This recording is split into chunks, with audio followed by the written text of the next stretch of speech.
Good evening, ladies and gentlemen, and welcome to WNKX, live on Facebook and YouTube, as well as on the Access Tennessee app on all Roku devices. It is a rural drive from Hickman County down to Waynesboro as your Hickman County Bulldogs are set to do battle against the Wayne County Wildcats. Tip-off here in just a few moments.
This broadcast of Friday Night Lights on WNKX is brought to you by Ascension St. Thomas Hickman Hospital. MLEC and ML Connect, your trusted source for power and broadband. Pizza Hut of Centerville. McDonald Funeral Home and the McDonald Family. Heritage Bank and Trust and Three Rivers Community Health Group in Lyles. We appreciate these trusted local businesses for making this broadcast possible. We will return in just a moment.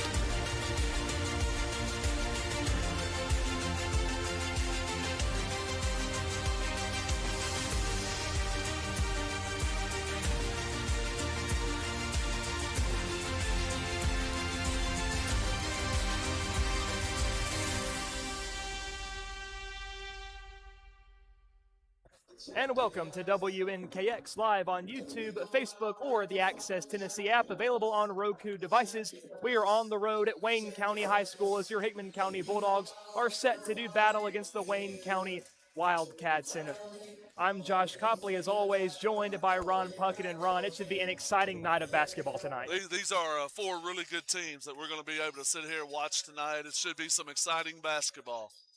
And tonight, for those of you tuning in, watching, we're going to have one static camera view for you tonight. So what you see right now is what you get. I know it's a little bit vanilla, but you got to make the best with what you got when you're on the road. I do appreciate the hospitality of Wayne County. They have set us up quite nicely with internet and accommodation. So a big thank you to them, the administration. But Ron, let's talk a little bit of pregame before this game starts tonight. Of course, we're going to open up with the girls, the Lady Dogs against the Lady Wildcats. And these two teams, both 14-4 on the year, 1-0 in their respective districts. What's going to be the difference here tonight? Well, the big difference tonight is probably going to be rebounding. Whoever can get shots or whoever can get stops and rebounds that's probably going to be the team that's going to win the game. Of course, you always got the little things that come in. If you miss a lot of layups, you're hurting yourself. If you hit your layups, you're helping yourself. If you make too many turnovers, those are always things that play into every game. But the big stat that I would look at tonight is probably rebounds. And that's going to be a big part of this game tonight. We look at the Wayne County roster. One of their starters, a junior, number 25, Ava Ashley, stands in at 6'2". So she's going to be their primary post player here tonight. So perhaps a lot on the shoulders of Bailey Kramer. Well, and one of the things that we're not used to is someone who's about the same size as Bailey. And the thing that Wayne County is also is they're very, very physical in the way they play a lot of times. So that's something, we're going to have Bailey have a really good game, but we're going to have Zoe Chilton, Haley Gordon, Ava. These other girls are going to have to get in, bang, and pull down some boards also. Well, we saw last night, Haley Gordon's return to form. I mean, she was knocking down the three ball from that corner. She made a couple of them, and if she keeps that rolling here tonight, I mean, combined with Kramer underneath, Ava's ability to drive, Haley and Zoe being able to shoot those three balls, it could be a long night for Wayne County, but they're going to be very competitive all four quarters. It's rare you're going to see this Lady Wildcat team slacking. And it's just one of those things. The Lady Dogs have to come out and take care of business. They know they're playing a good team. This is a team that year in, year out, they compete to go to the state tournament. They compete for state championships. They have players who are playing at MTSU and other colleges. So they come in expecting to win, especially when they're on their own court. This is a different gym to play in. It's a different kind of background. So a lot of times other teams come in here and they don't shoot quite as well. They don't hit the same shots that they normally hit, and that's a big advantage for Wayne County. And Ron, what some people watching might know is that Wayne County is a single-A school. They've had battles with schools like Santa Fe and Perry County. All those are really good schools despite their size. But looking at the floor right now on the Wayne County side, just because they're a 1A school, they've got a lot of basketball players out there. Basketball in Wayne County is big. You can go back through the history, back into the early 2000s, back into the 90s, back into the 80s. They put out some really, really good women basketball players. And I imagine we'll see more of that exact talent here tonight. We're just under 2 minutes away from tip-off from Wayne County High School.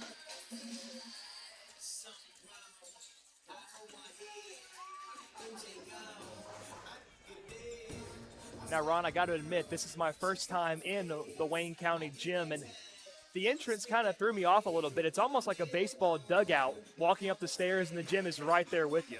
So I've experienced Wayne County quite a bit. When I was in high school, we used to come to basketball camps down here. They would throw cots up for us in the classrooms. The girls actually come down here every summer.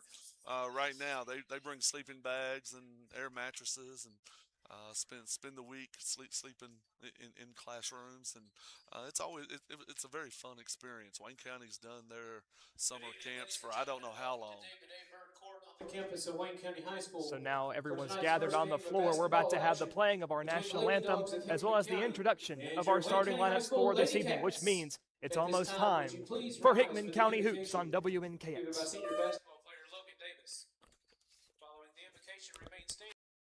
Honor America with the playing of our national anthem.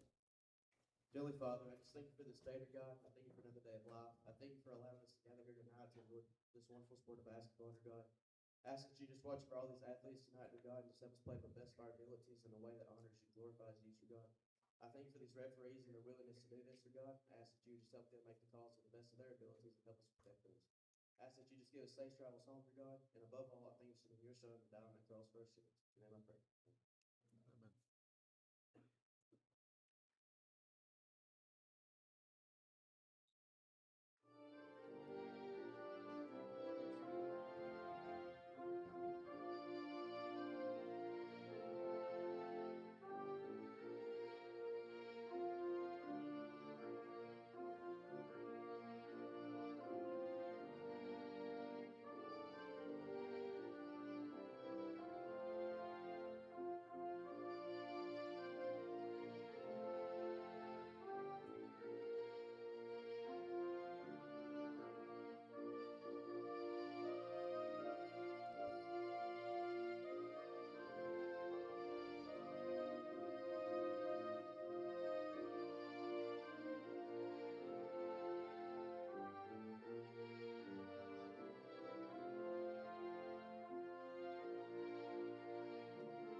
So tonight we have two programs who are rich in basketball history, at least when it comes to girls basketball.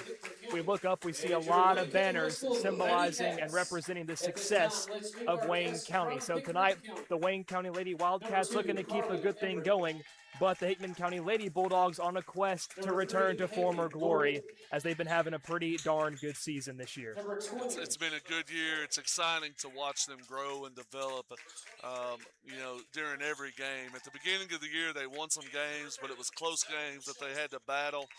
You kind of wondered if, they'd be able to actually put a team away. And then as they got through the middle of the season, they've been able to put some teams away. So Coach Gordon just wanting to see that continued development.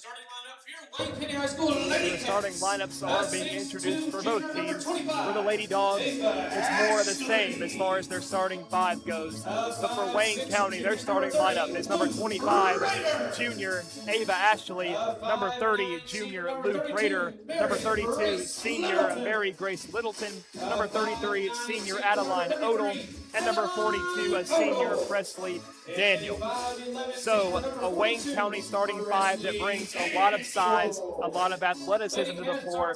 And for your Hickman County Lady Bulldogs, we see number 2, Carly Everett, number 3, Haley Gordon, number 20, Ava Floyd, number 23, Bailey Kramer, and number 30, Zoe Chilton.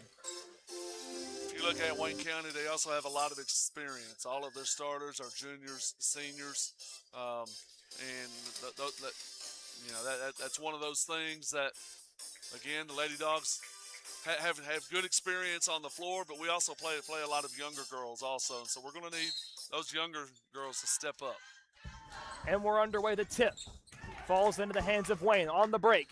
Ava blocks the shot, though, and it's rebounded by Everett. So a good early defensive stand for the Lady Dogs, courtesy of Ava Floyd. Ava passes to the corner. It's Chilton. Up top to Gordon. Haley dribbles in, looking for help. Finds Everett, and a walk is called. Everett couldn't quite catch that pass. It got caught on her hip, but she took that extra step. And looking out at the crowd tonight, of course, to be expected, Wayne County packing it in. But not a bad crowd on the Hickman County side either, considering it's an hour and 15-minute drive. Hickman County always travels well. Ball in the corner, pass inside, going up off the glass. And that's not Ashley. The matchup we want with Haley Gordon switching on to Ashley. So Ashley records the game's first points. 2-0 early. Everett passing inside to Kramer. Kramer now dribbles, spins, looking for help, out to Everett. Head fake. Drives in left-handed to Gordon. Fires from 3. Misses off to the right, and Kramer tried to go up and tip it out, but she'll be called for the foul.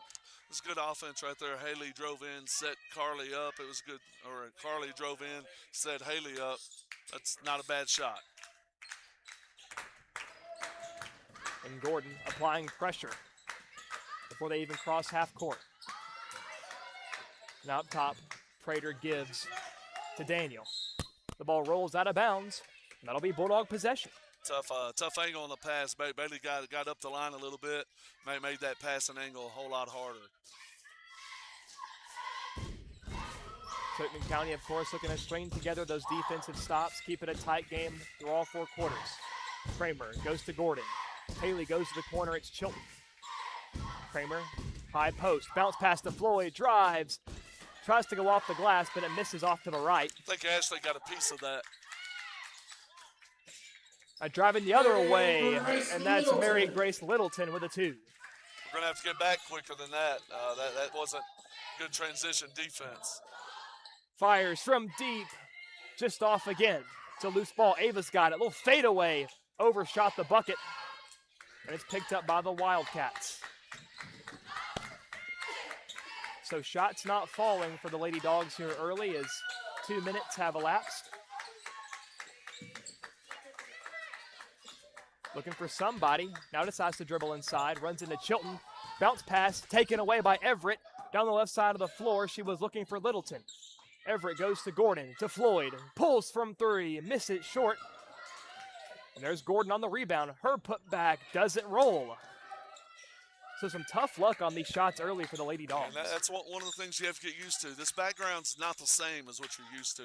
It's dark in here. And a deep three falls for Ava Ashley. So not only is she a force underneath, she can pull up from deep as well. She's a good player. Bounce pass out to Chilton. Hickman County still without a point in the game's first 3 minutes.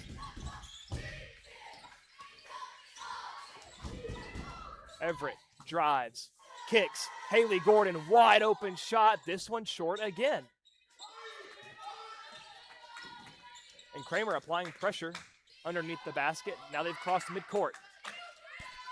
Pass inside. Zoe got a hand on it. And Wayne County able to prevent the jump ball. Some quick passes, getting it out of traffic. At the wing, dribbles inside. Loose on the floor. Haley tying it up. That's going to force a jump ball. So it's like you just said, Ron, great pressure applied right there.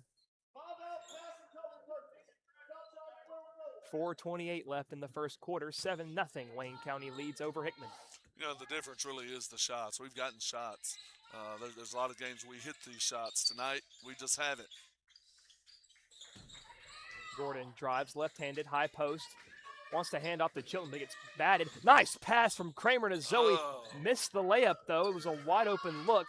And again, that's just been, and heads up, student section of Wayne County. That ball goes flying over. Those we need. There's a difference in missing a layup and missing a jump shot. You gotta hit those layups. And that missed layup has been the story of the first quarter so far. Some good passes, some good looks. Floyd goes to Everett. Everett tries to bounce pass to Floyd, almost stolen. Ava fires from the corner, and she knocks down the three. She was able to knock the lid off the rim. And that gets the Lady Dogs on the board for the first time tonight.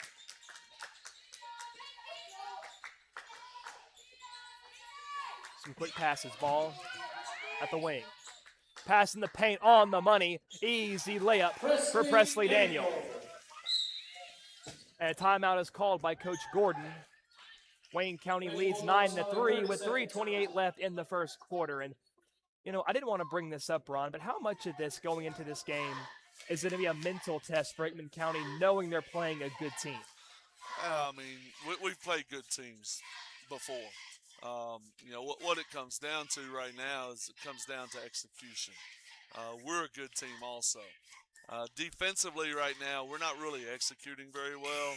They're not talking their switches, and they're not really communicating real well out the floor or on the floor. And we've given up, really 6 of their points have been easy shots. One off a layup, one off of a good pass with no communication on the screen, and then the other on a switch. So we have to do a better job on defense and making those jobs tougher. So it was a short timeout. Bounce pass to Chilton gets knocked away. So because it was knocked out, no half-court violation there. Gordon goes left, gives to the newly entered in Tinley Davis. Nice bounce pass from Hassel, and Davis's layup won't fall. So Josie Hassel and Tinley Davis into the ball game now. Wayne County on the drive, ball in the corner. Dribbles in.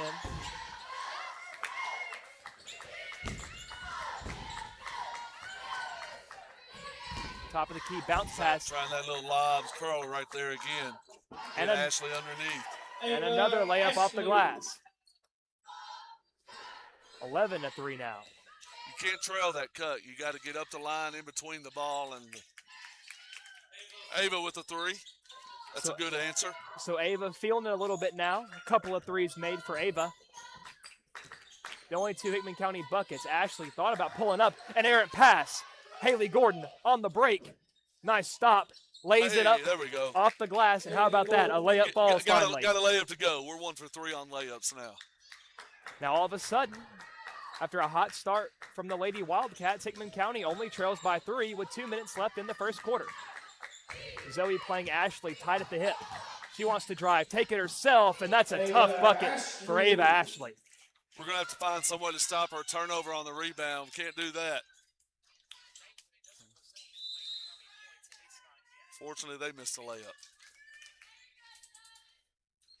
Seems like the layup may be the hardest shot tonight. I think with those open layups, people underestimate how easy it is to psych yourself out of those because it's almost too easy to be true. Yeah, you got to focus. It's just like every other shot. Ooh, back cut right there. Haley had a layup. Hassel gets it out to Gordon. Haley now looking for help, finds Floyd. Maybe top of the key. Good defense being played by the Lady Wildcats. Nice little move by Floyd, who pulls deep from two, kicks off the back of the rim, and it's rebounded by Wayne County. I thought that shot was in. You hit the back center of the rim, you feel like it's good. And that was a gorgeous move as well by Floyd to set up that shot. Driving, wants to go all the way high off the glass, missed. Ashley, easy rebound, misses the putback, gets her own rebound again, and a foul. That's where that size comes into play. It's going to be our problem the whole night is matching up with Ashley. She's very skilled. She can go inside. She can go outside. We saw her hit a runner. I feel like we're going to have to send some traps to try to control her. That's 2 on Bailey. So another immediate foul called on the Lady Dogs. There are some substitutions as well. Everett and Kramer back in. Zoe just thought she was getting a rest right there. She got pump faked out right there. Pass in. And another quick foul called on the Lady Dogs. That's 3 in the last 30 seconds. So that's one thing we're doing right now is we're putting both hands. Josie put both of her hands in her back as she went to catch a ball, gave her a little push. We're going to have to stop using our hands to push and use our body to cut them off. So under a minute to play now in the first quarter. Hickman at 4, team fouls.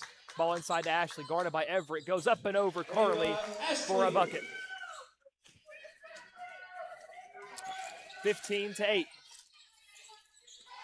Everett wants to drive, steps through. She's fouled. And that might have been before the shot. We'll see what they say. She's going to get 2 free throws. All right, good deal. We'll take it. And the foul's called on Ashley.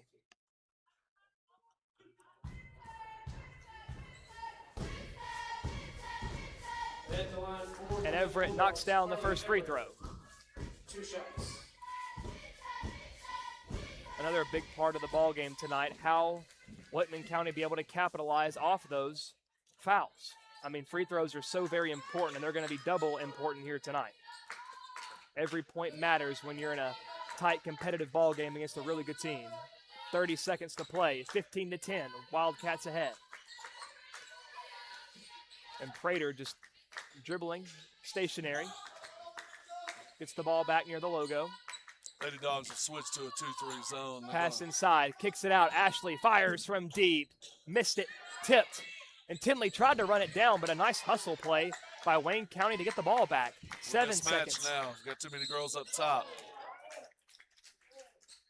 And Ava tried to deny the shot, but she's called for a foul. And with 4.7 seconds left in the quarter, a chance for the Lady Wildcats to tack on to their lead.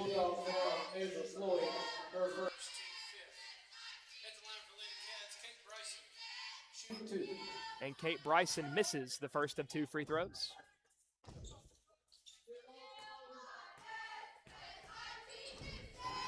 The second one's on the way. This one rattles in. Fires into Everett. She's moving with some urgency. Fires from deep. Oh, no, it was so close. That was almost there.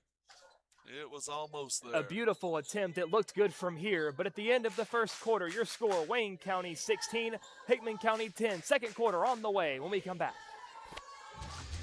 This broadcast of Friday Night Lights on WNKX is brought to you by Ascension St. Thomas Hickman Hospital.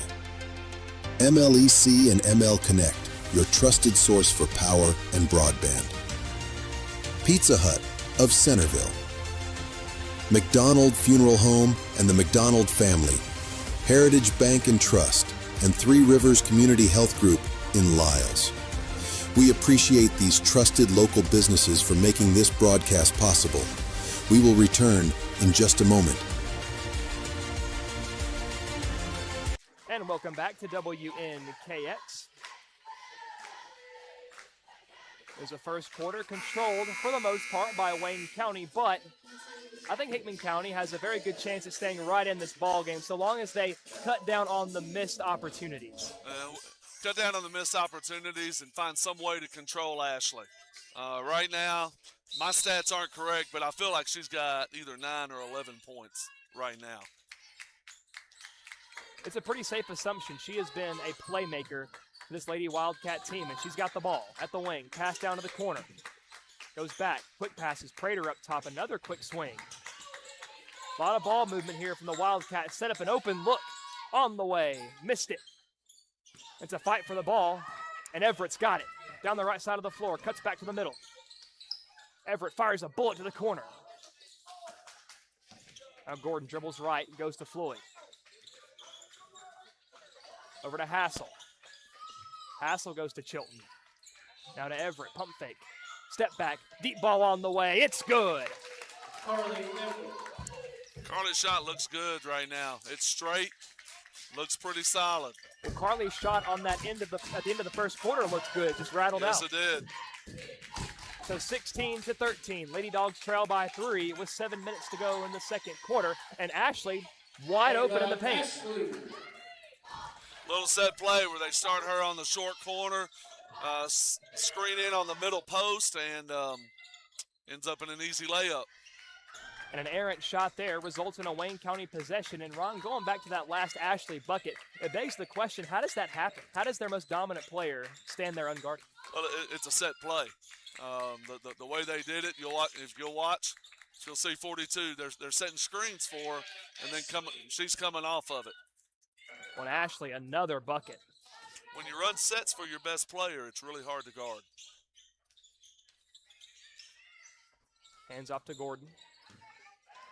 Nice bounce pass to Everett. Tries to kick it to Hassel in the corner, but not before she is fouled. A lot of today's coaches have gone to pure motion offenses, wanting to run motion. And I feel like those coaches that still have those quick hitter sets for your best players tend to win most games. And Ava Floyd pulls up from downtown and knocks down the three. That was a quick set off of an inbounds play. If you just run motion as a coach, I can make sure your worst shooters on the floor get the open shots. Ashley floats it to the wing, to Prater. Now ball in the corner, looking inside. Ashley backing down, reverse layup missed. A nice job by Zoe to corral that after it had been tipped a few times.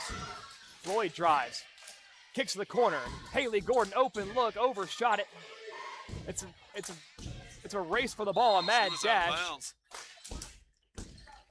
Her foot was out of bounds when she got the ball. And again, if you notice, their whole offense right now is around Ashley. I'd almost start Gardner with 2 people and just make these other girls. And they've got some good players, but I'm going to make one of them hit some shots. Now Gordon crashes quick on Prater at the wing, forces her to retreat for a moment. The ball in the corner, bounce pass inside. Mid-range 2 comes up well short. I believe a Lady Dog got a hand on it. And Ashley's putback is good.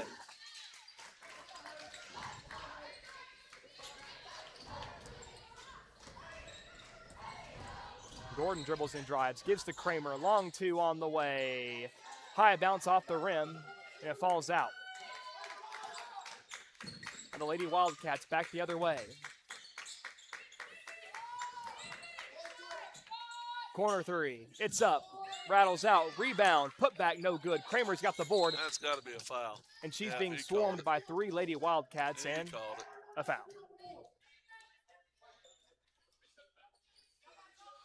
Kind of escaped right there because they got an offensive rebound and just missed the second chance opportunity. Even though we're in a zone, we have to have that shot goes up. We have to have 5 girls crashing. If you can't get it, you at least try to tip it out of their hands. Gordon receives the ball from Floyd. Now to Kramer. The pass was jumped. A nice forced turnover there by Prater. They're going the other way. Pass inside. Give to Ashley. Dribbles in. Goes up. Missed.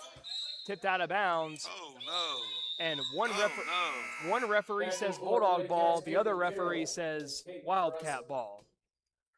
Challenge that. Ask for help. Ask for help. And Coach Gordon, The outside referee was trying to tell the guy underneath to go the other way. and Presley Daniels going to capitalize on that second chance to get the bucket. Ashley jumps in front of the passing lane. Floyd looking for Hassel. To the floor for the Lady Dogs, Zoe Chilton. Zoe Chilton back into the ball game for Josie Hassel.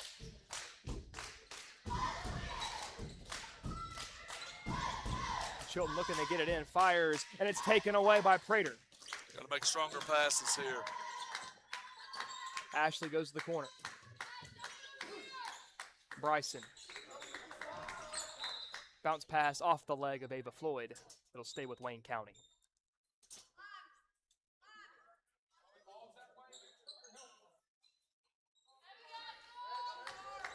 Baseline inbound. Ashley goes up off the glass, missed the shot. Rebound by Daniel, puts it up and missed. Ashley put back, this one falls. Ashley. Ava now wants to drive. Spins through traffic, puts it up off the glass, missed. And a rebound by the Lady Wildcats. Too many of our shots are really hard right now, and they're just getting whatever they want on the other end. That's not a good sign. A 10-point deficit due to Lady Dogs face, 26-16. 3 minutes, 17 seconds left in the half. Fire, Ashley. Dribbles, kicks. Some quick passes. Bryson fires from three. It's good. Bryson, three.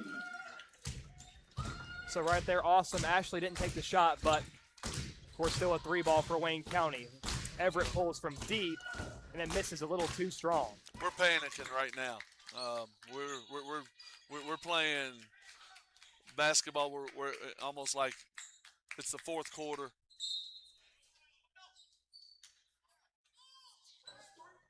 And is that going to be Wayne County ball again? It's going to be Wayne County ball again. I'm not quite sure what this referee sees. Inbound out to the corner. And Gordon jumps the pass. And she knocks it loose. Still fighting for it.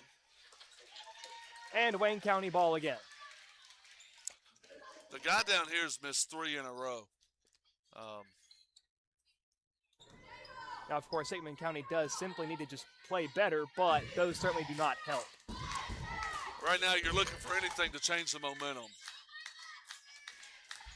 In the first quarter, it was a couple of Ava Floyd threes that started to make it feel like things weren't completely hopeless, needing a big-time shot here. Well, a couple of Ava Floyd threes don't make up for 7 Ashley layups. Rachel Puckett in the ball game now for Haley Gordon. She just picked up her second foul. Bounce pass, Ashley off the glass, another easy two. She's going to score 50 tonight the way this is going. I think she's at 21 now. Floyd kicks, blocking foul called on the Lady Wildcats.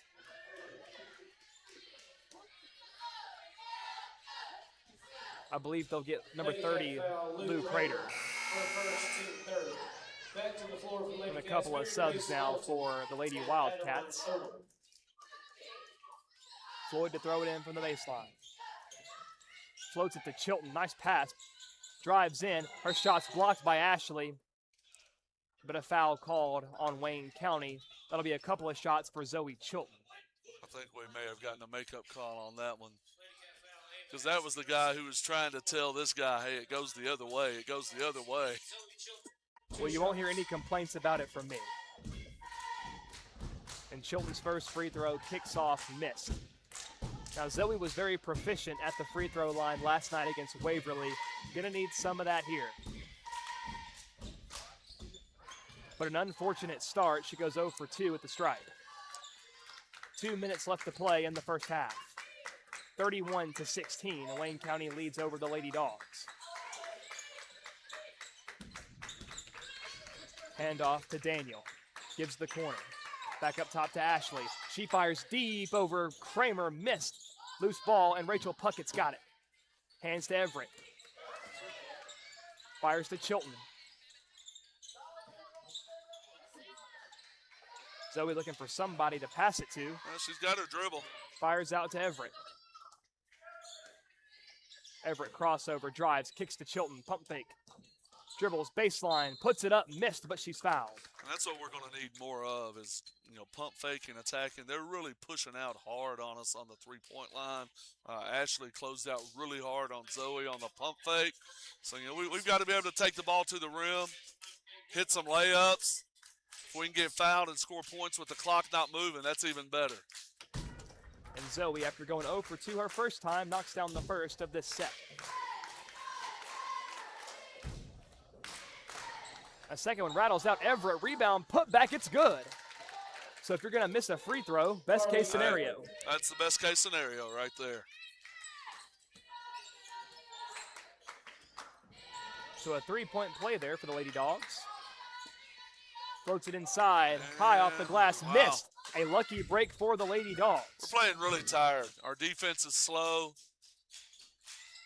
Floyd drives, missed it. Puckett got the rebound, tries to pass it out to Chilton. Ashley's got it. Kramer takes it away. Zoe inside, misses that one. Floyd has someone jump on her. That one on the floor, but she's going to get 2 free throws out of it because they're already at 5 fouls. Lady Cat foul, Presley Daniel, her first. That was a big-time takeaway there. Bailey Kramer stripping it from Ava Ashley. Wow. And Floyd's first free throw misses off to the right. I think we're like 3 for 8. In that ballpark. And the one for the Lady Bulldogs, Ava Floyd, 2 shots. And she misses that one, so that's about 4 points we've left off the board, at least. Yeah. At least in the last 2 minutes that we've gotten these shots. Prater bounce past Ashley. She goes left. Might want to drive all the way into Zoe Chilton. There you go, And baby. Kramer blocks it. That's the double team we need right there. Some quick passes. 30 seconds to go in the half. It looks like Wayne County is content to bleed this clock and take the final shot of the quarter. Or maybe not. That's a drive. Kick to the corner. A charge right there. Nice take by Ava. So an offensive foul called on Wayne County gives Hickman County a chance to end the quarter with some more points. Lady Cat foul, Lou Prater, her second. The foul is called on number 30, the junior Lou Prater. That's her second.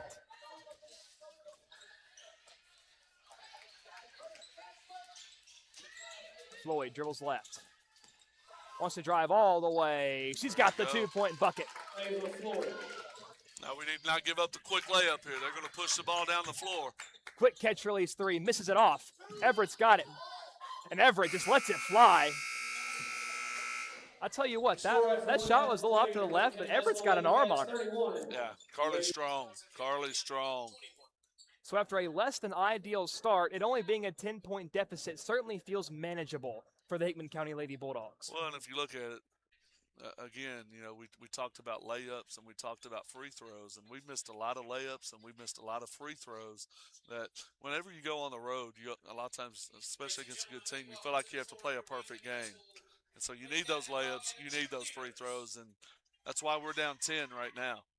So the name of the game is going to be second half adjustments for Coach Gavin Gordon and the rest of this coaching staff. Your score at the end of the first half, Wayne County 31, Hickman County 21. We're going to step away for a brief reprieve.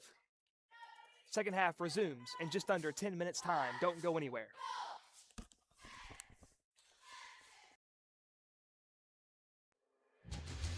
This broadcast of Friday Night Lights on WNKX is brought to you by Ascension St. Thomas Hickman Hospital.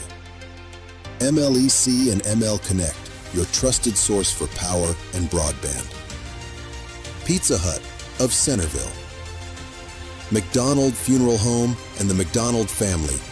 Heritage Bank and Trust and Three Rivers Community Health Group in Lyles. We appreciate these trusted local businesses for making this broadcast possible. We will return in just a moment.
We welcome you back to WNKX. We are just over 3 minutes away from resuming with the second half from Wayne County High School as the Lady Wildcats currently lead your Hickman County Lady Bulldogs by a score of 31-21. So, Ron, what did you see in that first half that needs to be changed going into the second? Too many easy shots for Ashley.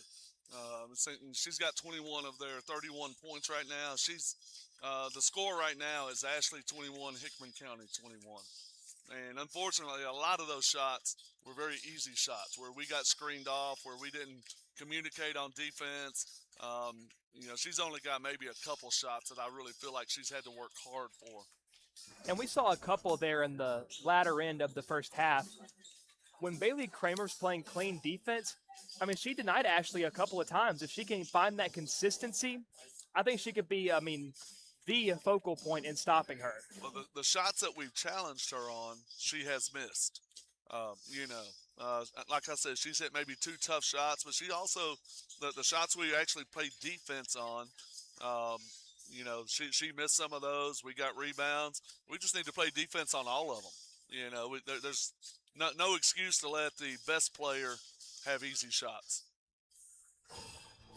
But as we've seen in that first half, now, I understand that Wayne County's only gotten 10 points outside of Ava Ashley, but they have a lot of talented shooters on that other end. So Hickman County, you're having to guard a multi-headed dragon, if you will, whether it's containing Ashley underneath or stopping the 3-ball from beyond the perimeter. I think, Ron, you would say that it's better to stop Ashley underneath and just make them miss those shots outside. You might start off the game and see, hey, maybe we can match her up. Maybe we can challenge shots.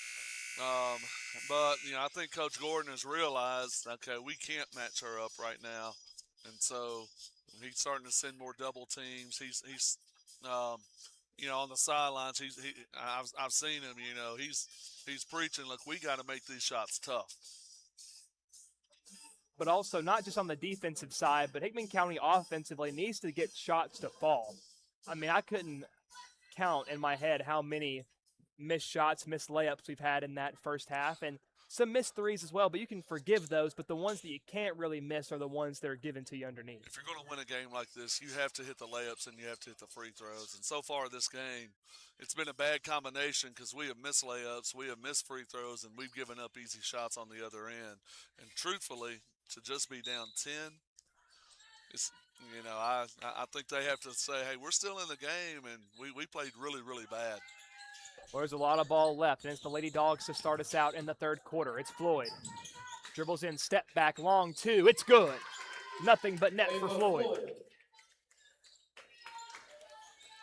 Now we got a single-digit ball game. Have to get a stop. Have to find some way to get a stop. I'm interested in seeing what Coach Gordon does. When Ashley gets the ball, do we send traps? What happens here?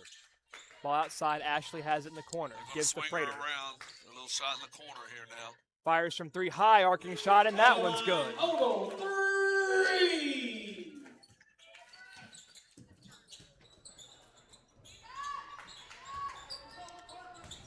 Everett Our drives. girls should have recognized that play. That was our Laker play to get a 3 in the corner. That was Adeline Odell who knocked down the 3 for Wayne County. Everett, step back. Need spacing. Got too many people on the same side of the floor. Floyd drives, kicks. Gordon from the corner. Oh, and it rattles out and tough rebound by Everett. The putback's no good. Kramer's putback, though, is good. Good job hitting the boards right there. 2 extra shots leads to 2 points, and we need every one of them right now. A phenomenal job of hustle from Everett right there to set up that opportunity. Driving through all the way, an easy 2 for Lou Prater.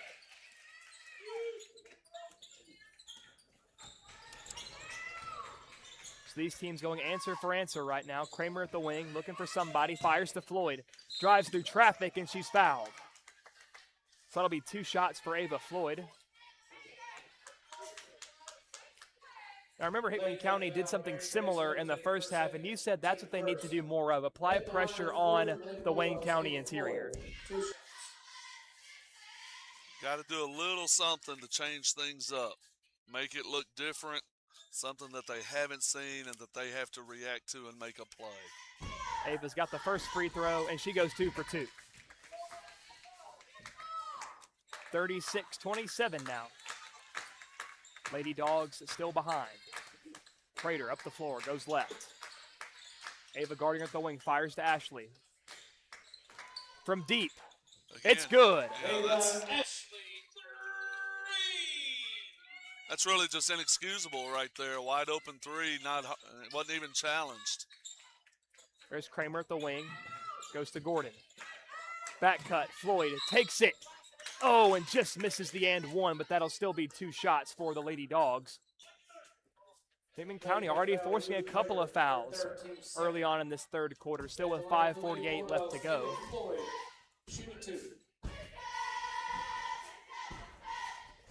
And Ava rattles in that first free throw.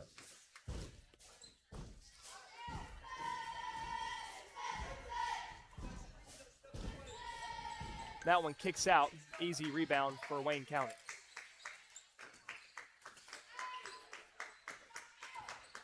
Prater, the primary ball handler for this Lady Wildcat team, dishes left.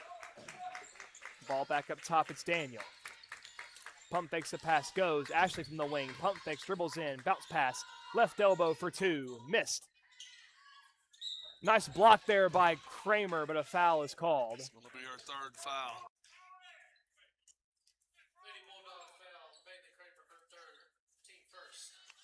Right now, the Lady Dogs can't get stops.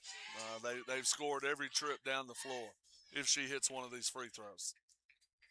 The first one no good. Kicks off left.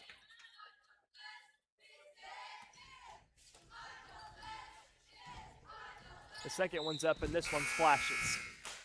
Josie Hassel subbing in for Bailey Kramer.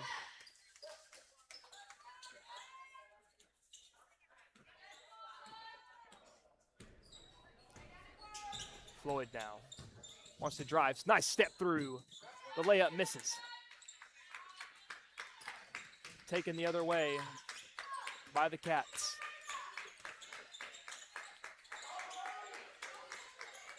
Prater passes left. Up top, Gordon playing close to the hip of Prater. Gives bounce pass inside Ashley. Trap.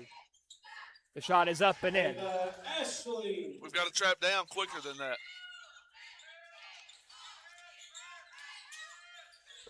Gives to Chilton. Chilton drives. Wants to go all the way. Missed. It's a loose ball. Good hustle there by Carly. That's going to be Bulldog ball, so a slight mental lapse there. Maybe it's just on this end that they can't see where the ball, who the ball's gone out of bounds on.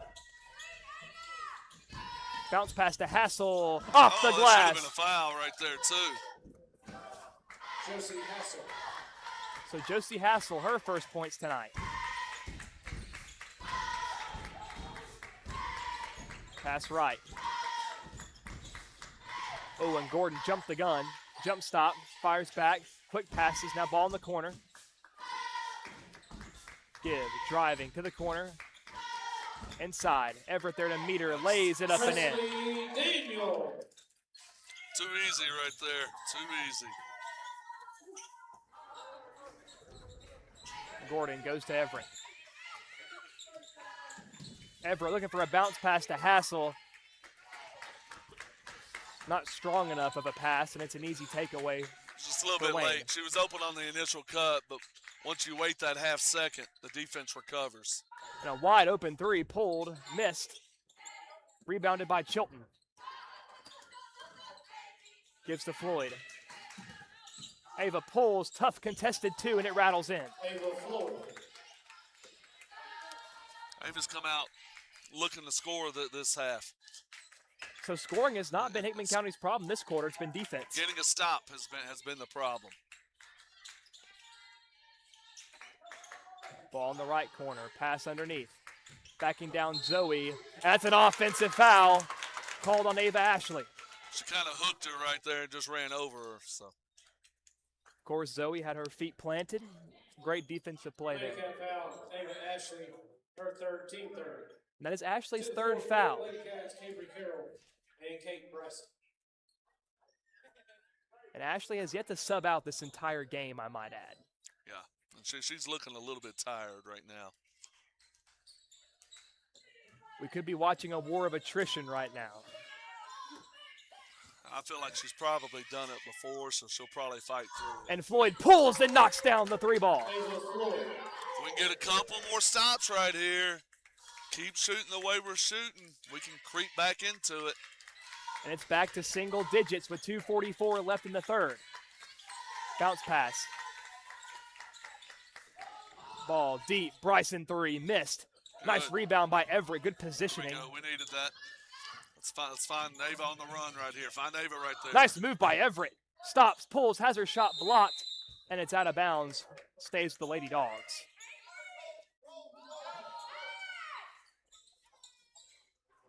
Floyd to throw it in from the baseline. Floats it out to Gordon. Dribbles in. Gets it over to Floyd.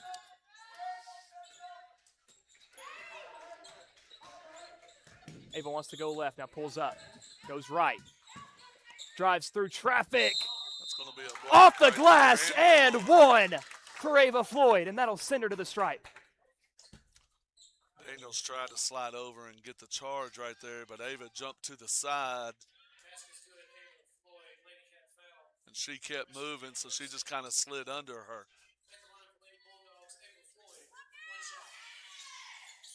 Ah, That free throw rattles out. darn free throws. And it's going the other way. Bryson, left side.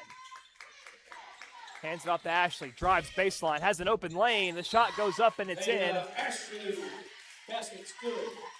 That's going to be an and one for Ava Ashley. Bulldog foul. Josie Hassel, her second, team second. At the line, Quinn Lady Cats, Ava Ashley, shooting one. Our defense is just tired right now. We're a step slow. You know, that's Ashley dribbling from the three-point line all the way in for a layup, and nobody's there to cut her off. And a bullet pass to Floyd, being double teamed There. in the corner. Floats it. Nice pass to Zoe. Puts it up and in. Zoe Chilton. 7 points right now. One more stop here. Prater wants to drive. Gives left to Bryson. Just please deny Ashley the ball. Goes out of the corner. Now heads back there. Oh my goodness. That Pretty- was almost a bad pass. A pretty forceful pass from being within All right, spitting trap, distance. trap. Ashley Trap. dribbles That's a in. Trap. Gives way. Daniel another pulls and fires. Missed. Good And rebound, Zoe rips Zoe. it down. Nice play. Chilton's going the other way. Got Haley on the right side here. Nice spin through. Left-handed layup missed. Tipped out. That's a tough break for the Lady Dogs. Needed some points there. Something right there would have been big. Cut it to 5 points. Under a minute to play in the third quarter.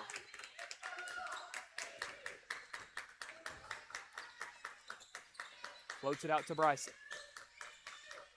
And Gordon There you go, jumps it. Haley. And there goes Haley. Good job. It's a foot race. Bounce pass to Floyd. Puts it up and missed, but she's fouled.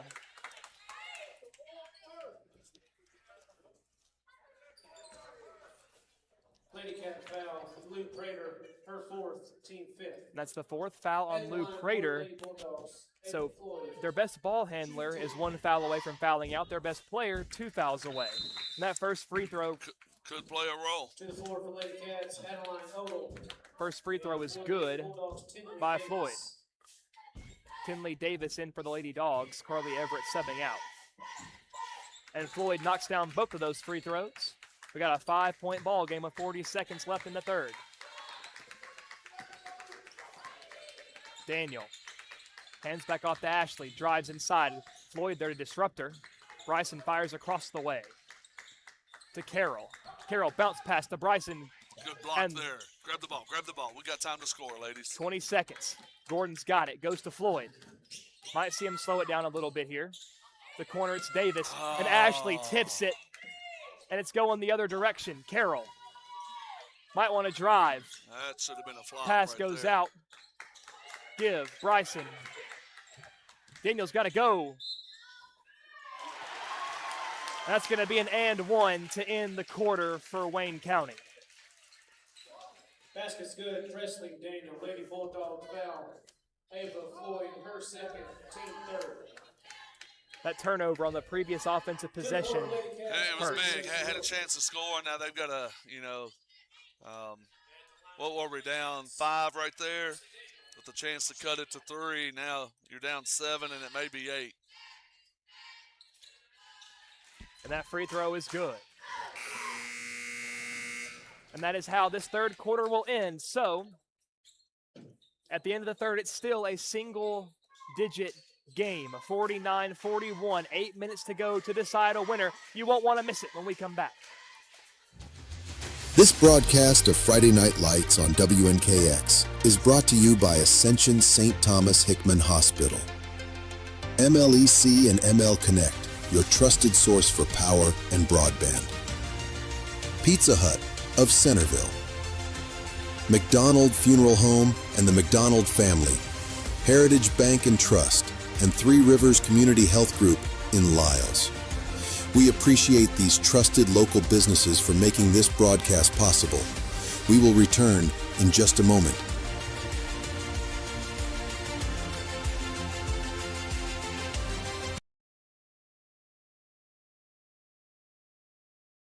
And we're about to be underway with the fourth quarter. Hickman County looking for a comeback. Wayne County looking to hold on and secure their 15th win of the year. Hickman County run almost matched their first half point totals in that third quarter alone. Well, we scored 20 points.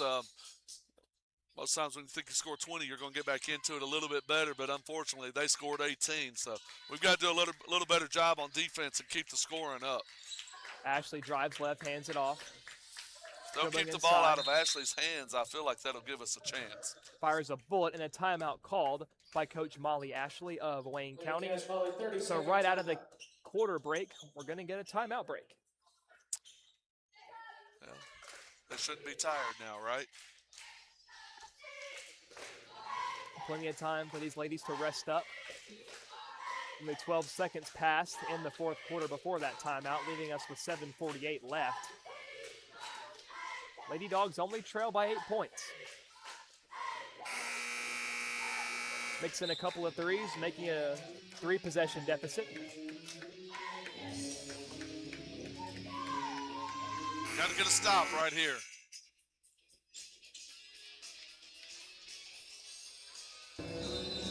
Coach Gordon's made an adjustment by putting Ava, who's a little smaller, a little quicker, but strong enough to give Ashley some issues getting to positions. And she has that fearlessness, that aggression to match as well. Like right there, she's able to duck under and get up the line so that pass isn't there. Pass underneath, up off the glass, another foul called. And that'll send Wayne County to the line to shoot 2 to start the fourth. We're trailing cuts.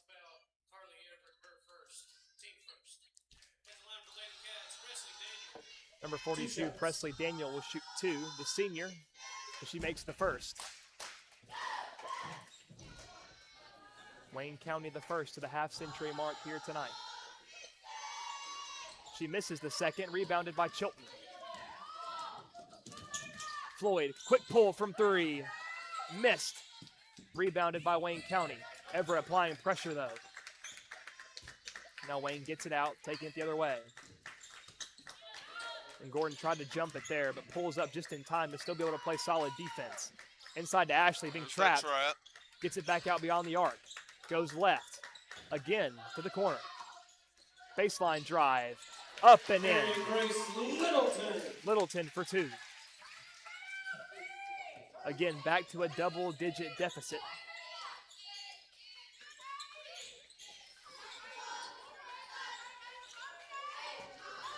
Everett to the corner. Chilton has an open look, and she knocks it down.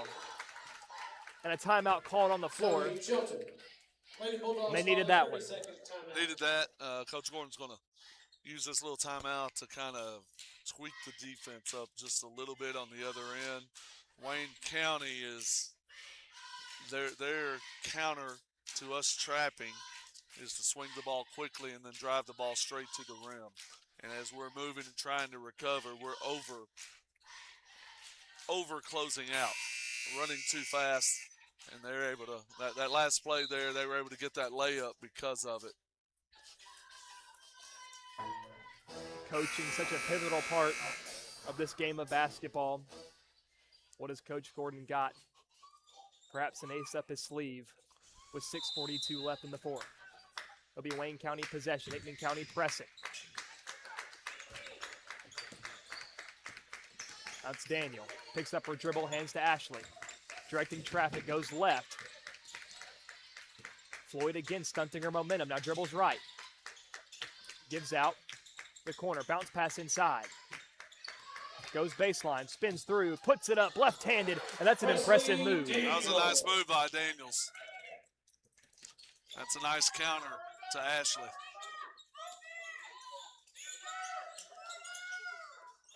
In the corner, Zoe drives. Gives out to Kramer, but gets her own pass. Puts it up off the glass, it rolls out. Kramer fighting for it, but it's still going the other direction. Prater gives right. Fires inside to Ashley. Back out. Open look from three. Oh, and it's missed. Rebounded by Ashley, who hits the deck. Somehow keeps it alive. Knocked loose, and Wayne County still has the ball. It's a nice basketball play. She knew she was falling, so as she fell, she started dribbling the ball. Very heady play there by Ava Ashley. Gives left. Some quick passes. Ball up top. Big three on the way. Misses well left. It's rolling around, and Everett's got it. Ava now drives. Steps through, and she's fouled. Going up for the shot. Going to be on the floor probably. I think 32 kind of checked her as she was trying to drive by her. Team first. Got to keep attacking. Got to keep attacking. Fires it looking for Chilton, but the passing lane was jumped, and it's going to be a turnover.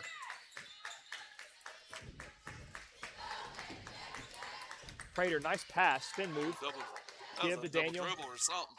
Ball in the corner, wide open three, and it's good. Adeline Odom, three! And Ron, it feels like every time Hickman County just gets close, Wayne finds a way to keep widening the gap. We haven't been able to get over that hump. And Gordon fires, misses the three. Floyd runs it down. Out to Everett. Now back over to Gordon. And Ashley got a hand on it and secures the takeaway. She's so long, she's gotten a lot of deflections on our passes that normally will make it.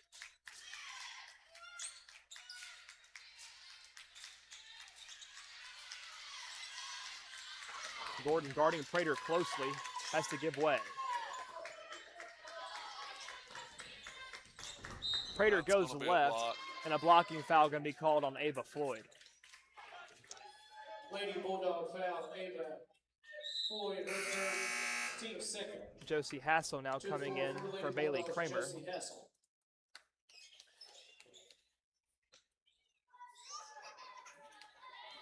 Bounce past the left corner, back to Ashley. Spins through, has positioning, and another easy two.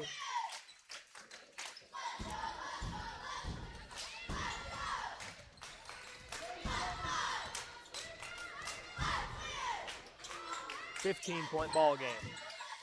Little extended 1-2-2 zone right here. Nice play right there. That's Back a foul. Hassel, an easy call.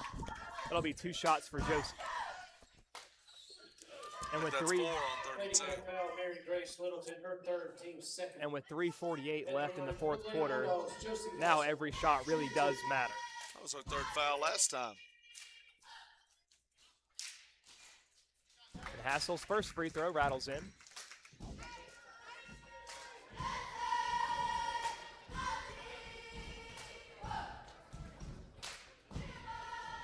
The second one's up, missed.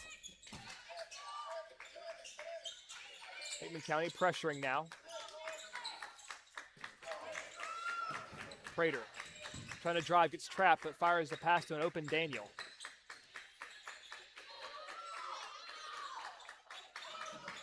Pass right. Littleton goes to Ashley, able to hold on to it. Gordon almost forcing a turnover.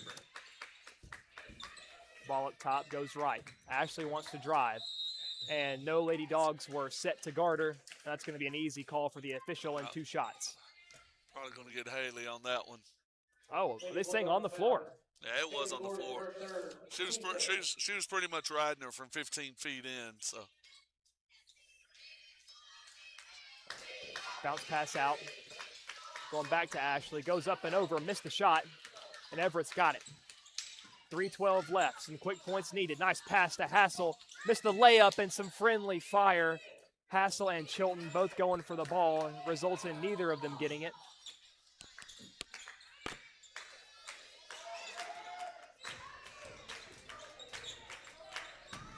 Prater goes right to Littleton. Hands it. Dribbling inside. Give to Prater.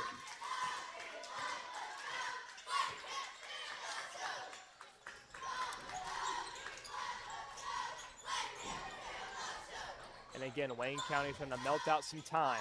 Some quick passes in the paint. They get it back out.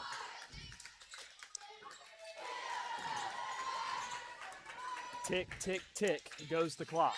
yeah, they're going to be very patient right here. Try to isolate, get shots inside. That was a kind of a bad shot right there, and it definitely was a bad foul on their part. Lady Cat foul, Adeline Odell, her fourth, team third. And they'll get Adeline Odell on the foul. 4 fouls on Odell.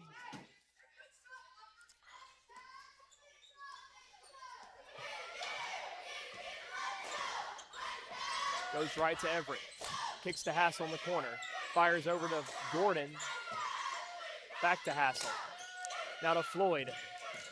Dribbles in, gives to Chilton. He's got to shoot it. Drives, puts it up, and it rolls in. So score's going to call a timeout. 47-59. 12 points.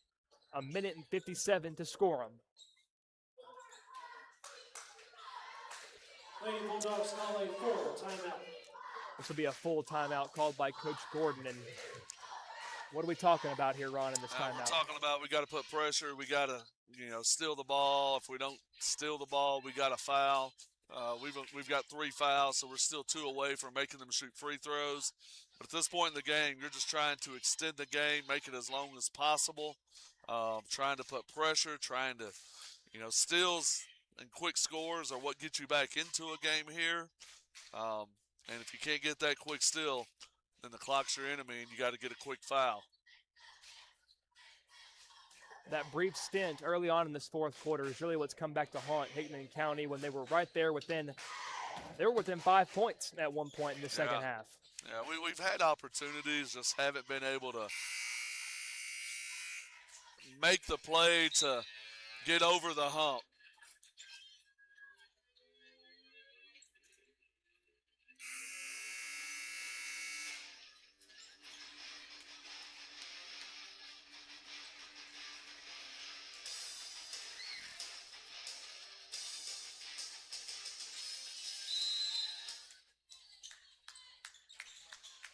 Quick trap right there. Oh. We got a foul. Got a foul. Don't give up the layup. Don't give up the layup. That's going to be an and one.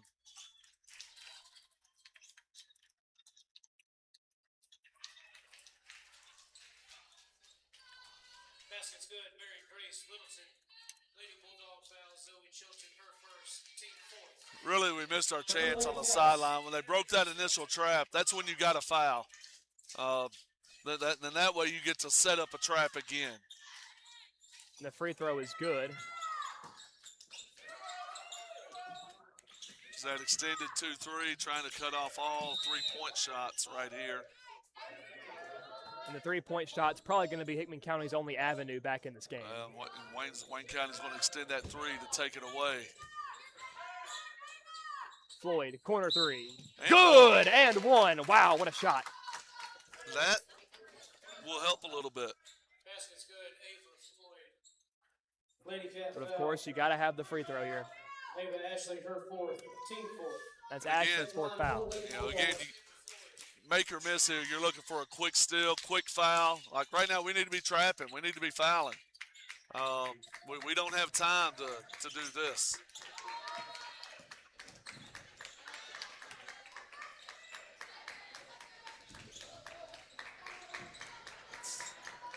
So still no fouls from the Lady Dogs. Drive and kick.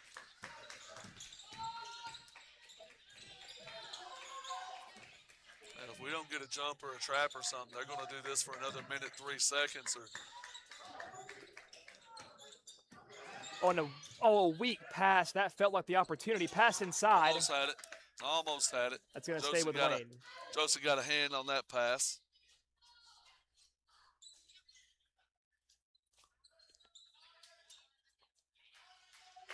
And bound to the corner.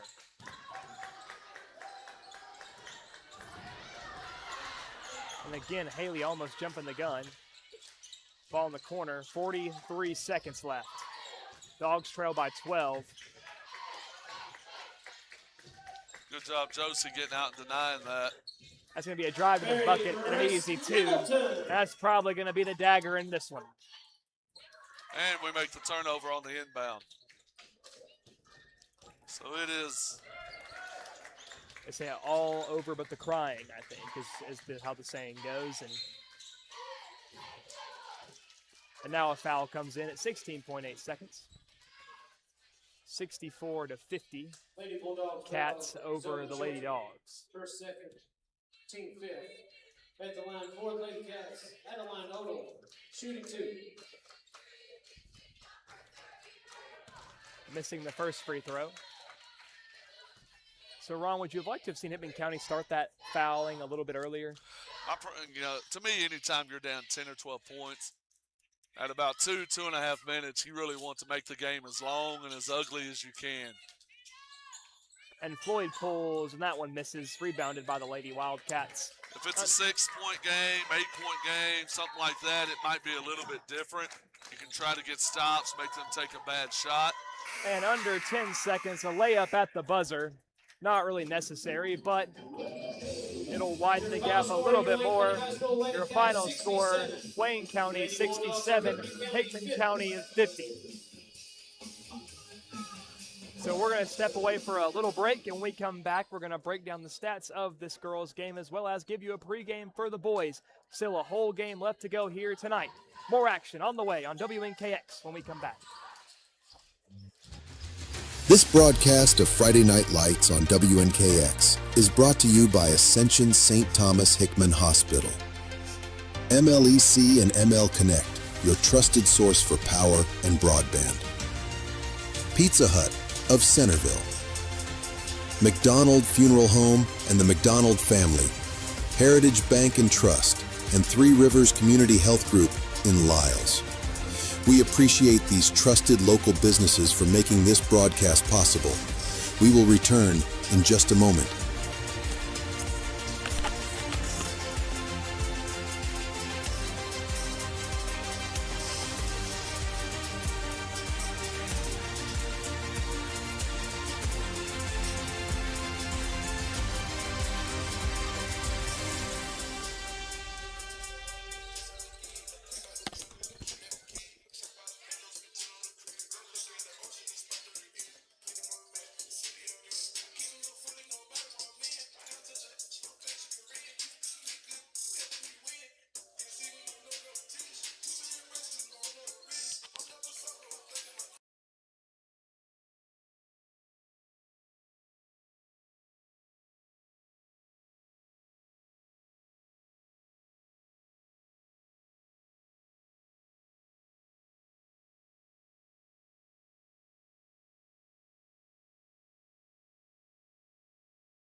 So we have got 10 minutes until tip-off of the boys' game between Hickman County and Wayne County. We are on the road in Waynesboro, Tennessee. So, Ron, real quick, let's break down that girls' game. What are some stats you got for us here tonight? Some closing thoughts. Well, the biggest stat, of course, is on Wayne County's side, Ava Ashley with 33 points in the game. But one of the key things in the second half was, the first half she was scoring all their points almost. Second half, you had two other girls that kind of jumped up into double digits. When we made the adjustments, they were able to step up and score a little bit. So that was kind of the difference in the game and why we just really never could make that run to really put pressure on them. But for Hickman County, unofficial stats, Ava Floyd, 11 points in the first half, 17 in the second. She had 28 points. Carly Everett scored 7 points in the first half. She wasn't able to find the basket in the second half. She finished with 7. Zoe Chilton had 1 point in the first half, 7 in the second. She finished with 8. Haley Gordon, 2 points in the first half. That's the only bucket she could find tonight. And that's always a big stat when Haley's not able to shoot. A lot of times we have trouble offensively. Josie Hassel came in the second half, played well, scored 3 points, and then Bailey Kramer with 2 points in the second half had 2 points to make up your total. Final score, Wayne County 67, Hickman County 50. So Hickman County is certainly looking to bounce back. Their next game will be Friday, back inside J.E. Siska Memorial Gymnasium against their rival in Lewis County. So a couple of days to make those adjustments, to learn from this one. What are you thinking going into Friday? I expect the Lady Dogs to come in Friday ready to go. They're going to have a couple of days of rest. I think last night's game really played a role in the night. Shots just didn't quite look the same tonight. Defense was a step slow in recovery and in help side. And I think that played a really big role tonight. So Friday, I expect the Lady Dogs to come in. Be rolling on both ends of the floor and to have a really good game. And we're hoping to get a word from Coach Gordon at the half of the boys' game, but on the road it's a little more unpredictable. But if we can, we'll let you know, and he'll be with us during the half. But let's change gears now, because we got a boys' game coming up in 7 minutes and 20 seconds. And again, Hickman County has a tall task in front of them. It's going to be Cayman Camfield and the Wayne County Wildcats. Of course, Camfield, the guy to watch, a 2,000-point scorer, a senior leader standing at 6'4" on this team. Cayman is one of those guys, good kid, very high basketball IQ, plays the basketball the right way. He's a good passer, good scorer. He can range out, shoot the three, he can shoot the mid-range shot, and he can finish, has good footwork around the rim. So he's the guy that's going to be a challenge. This is a team that were state runner-ups last year. They've got a lot of experience. They've got players on this team who have experienced success, but so do we. And we've got guys that can match them up. If we'll come out, we'll play good, solid defense. Keep that eye on Camfield. Not let him go off for 33, 35 points. Keep him in that respectable 20 range. I feel like we're going to have a good shot tonight.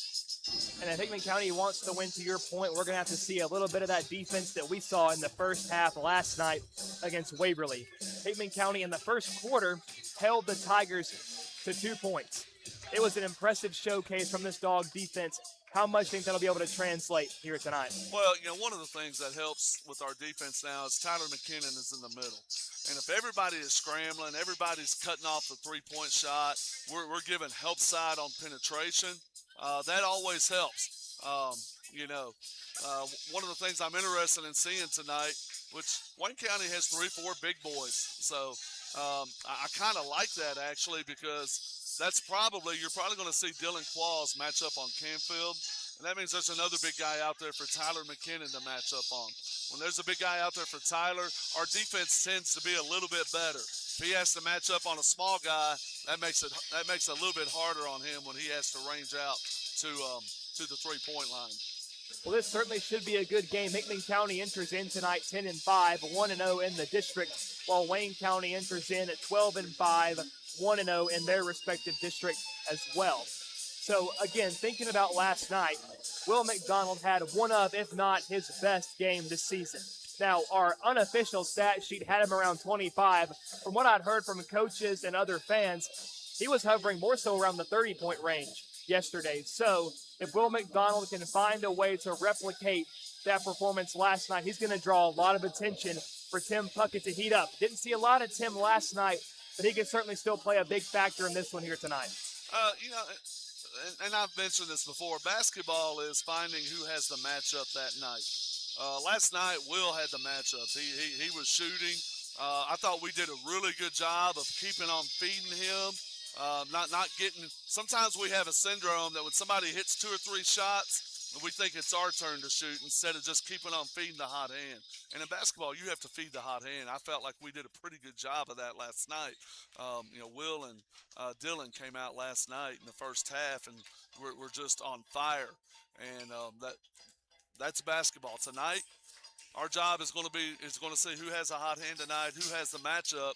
And if we can feed those guys, we're going to have a really good chance to win.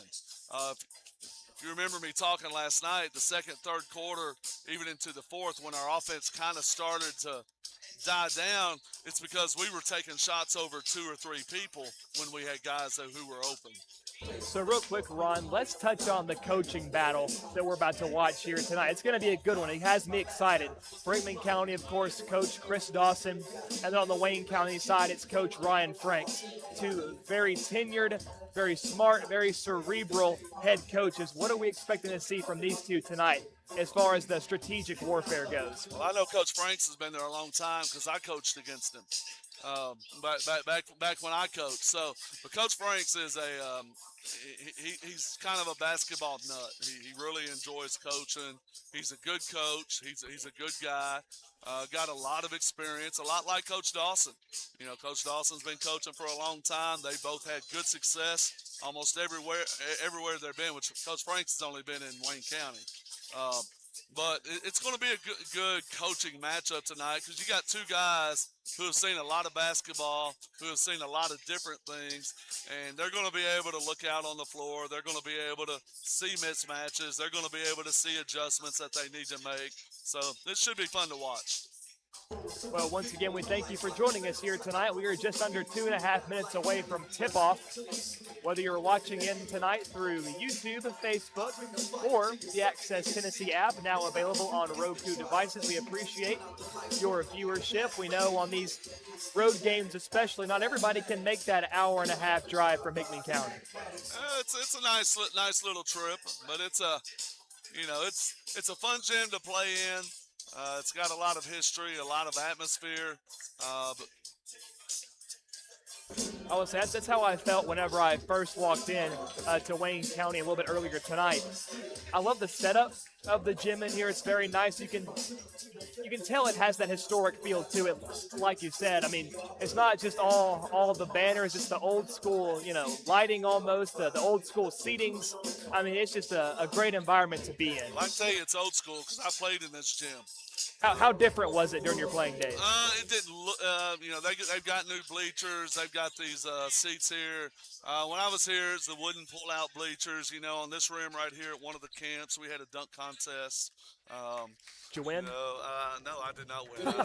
It was not a three-point shooting contest. It was a dunk contest. So. Tonight's second game of basketball action. Now the floors have been cleared of players at least as we're about to introduce the starting lineups for both of these squads. Hickman County. Number 1, Dylan Qualls. Brigham County, your starting lineup is going to be number 1, Dylan Qualls, number 2, Braden Brown, number 3, Tim Puckett, number 4, Will McDonald, and number 25, Tyler McKinnon. So a pretty consistent starting 5 from what we've seen so far this season. And looking over at the Wayne County side, we've got number 10, senior Logan Davis, number 12, sophomore Case Bryant, number 25, senior Cayman Camfield, number 32, junior Nate Beavis, and number 33, junior Case Butler. Wildcats of 5'10", senior number 10, Logan Davis. Of 5'11", sophomore number 12, Case Bryant. 6'4", senior number 25, Canfield. 5'11" junior number 32, Nate Beavis. And a 6'3" junior number 33, Case Butler. The Wildcats are coached by Ryan Franks with the assistance of Owen Reister, Jason James, and Charlie Clifton.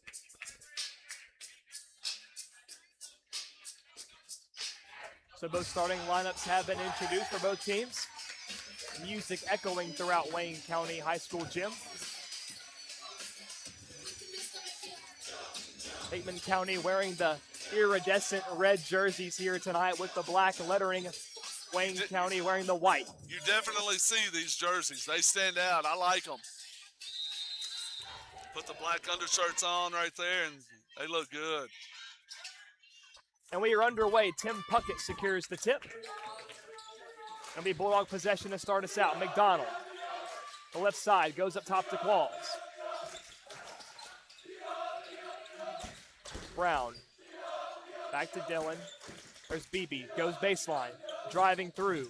Nice bounce pass to McKinnon. And that's 2 points to start the night for the Dogs. I think that's a little set play right there to get Tyler going early. I liked it. Ball in the corner, it's Bryant. Hands off to Davis.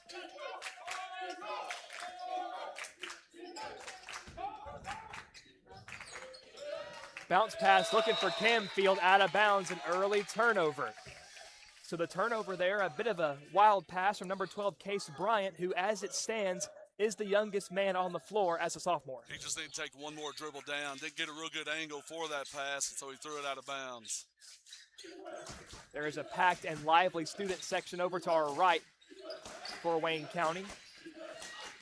See an assortment of sports jerseys over there. Must be some kind of theme night. Be a foul on 33 right there. He's trying to shove in on Tyler. Kind of got a couple of shots in on his shoulder right there. And that Tyler took exception to it. That's going to be number 33, Case Butler, the junior, called for the foul. Brown floats it out to Qualls. In the paint, drives, wants to take it all the way, and the layup falls. 4-0 Dogs here early. Davis showing himself as the primary ball handler so far. One of the lead guards on this Wildcat team. And Ron, as we predicted, Qualls getting the assignment of Canfield. I figured that would happen. Pulls from three. The sophomore Bryant missed it. And Brown secures the board. They're pushing it down the floor in a hurry. Floats it. McDonald patiently goes up, has his shot blocked, dribbles out. A lot of contact. McKinnon fighting for it. It's loose. Two bodies hit the floor. And it's Wayne County that comes up with it. Canfield fires from three. Missed it. Rebound, put back, foul called on McKinnon. And it'll be Case Butler going to the line to shoot two. McKinnon had pretty good positioning, but we saw from here his hands go down. Easy call. Tyler lost that one on the shot because he didn't step into him and box him out. He just kind of turned. If he'd stepped into him and boxed him out, he'd have gotten that rebound. And Butler's first free throw kicks off the back of the rim, a little too strong.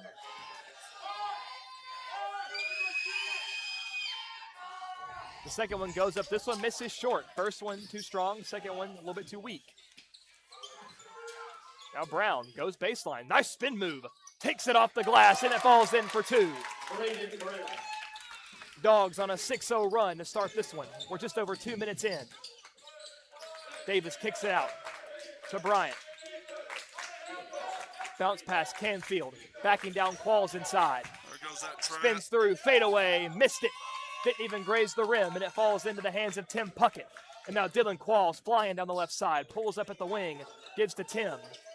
Puckett dribbles right, goes to Brown. Pass to McKinnon, back to Tim. Thought about pulling up, but Bryant crashed in a hurry. Qualls drive, steps through, hook shot off the glass for two. 8-0 Dogs. Bryant now, pass to Beavis.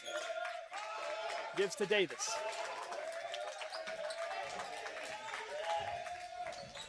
Bounce pass. Now it's Canfield. Inside, Butler Qualls tried to rip it free, and he's going to be called for the foul. Bulldog foul, Dylan Balls, his first, team second. We need Dylan to be smart because he's kind of the one guy that can really match Canfield physically. Oh. And nobody ready for it, but luckily for Wayne County, I don't think Hickman County was ready for it either. I know, everybody was standing looking at the coaches. They're going to pass it back up top near the logo to reset, run the offense. Davis floats it to Canfield. Back to Butler. Cross screen. Ball's trying to keep position on Canfield underneath, who runs out beyond the arc. Beavis bounce pass to Butler. Inside, oh, he had an open lane, lost a handle on it. And waiting for the decision, and it's going to be Wayne County white. ball. Yeah, he called white. Ball went out on Tim as he was diving for it. But a potential missed opportunity there for the Wildcats. Had an open drive to the lane. Pump fake, got McKinnon a bite, drives through, tries to save it, hits off the backboard, and the bodies are hitting the floor. Brown tries to save it. Coach Dawson, a little skip to my Lou there, trying to avoid the basketball from hitting him square in the dome. Boy, 33 just basically dove through two of our players to get that ball, and no call. Might have had a bit of a trip up there on BB as well as he was going for the ball. Oh, and McDonald jumps it. It's going the other way. Pulls up. Caught a walk. And a walk. And it was a good idea there to try to stop and let the defender blow past him. But just got to make that a jump stop, good jump stop. He did a little 1-2 jump stop and then step forward with the first foot. So.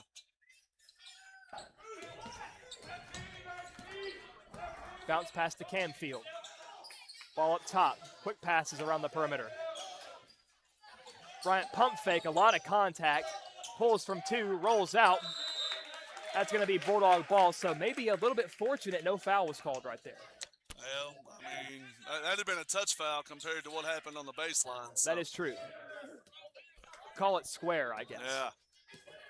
3:39 to play in the first quarter. Hickman County 8, Wayne County nothing.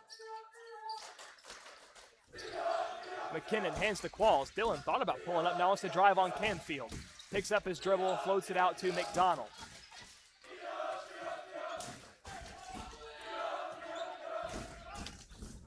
Screen by Qualls. Will goes left. Way to hang with the dribble. He'll keep the possession alive. Pass to Brown. Directing traffic. Now picks up and goes right. Good offensive possession right here. We're not forcing it. We're taking our time. I like that. Let's get a good shot out of this. Puckett, pass to Qualls. Qualls, floater from two. This one doesn't fall. It's loose. And Dylan. We got bodies on bodies down there in the bottom left. Well, now he calls a foul right here. Down here, he doesn't call anything. That's a second foul on Dylan. That's the second foul called on Qualls, the team's third. So 2 fouls on Dylan in the first quarter. Makes you a little nervous. Yeah. You know, same thing happened in this corner right here, and he doesn't call it. There's Bryant. Pass from the elbow. Pulls from two. Missed high off the backboard. Canfield's got the board. Falling away. Puts up a shot. Misses. Tries again, and this time it's a foul. We got to get some boards right there. This is where with Dylan off the floor, we really don't have that same body to push Canfield around. He's probably going to come in. I'm going to bet put Kylan on him. And Canfield's first free throw misses. So Wayne County already 0 for 3 on free throws tonight. Kylan Seal subbing in for Tyler McKinnon. Canfield's second one on the way. This one is in, and Wayne County, at long last, is on the board, 8-1. And mind you, Ron, currently, Wayne County's got a couple of freshmen on the floor. Number 21, Kason Mosley, and number 22, Drew Bogus. Brown pulls in the free throw stripe. High arcing shot, and it's a beauty from BB. Nice pull-up shot right there by Braden. 2 minutes left in the quarter. Brown tries to bite. Bryant in the corner. Gives back to Davis. Back to Bryant. Drives baseline. Gives. Seal, nice block, but a good rebound and put back by the freshman Mosley.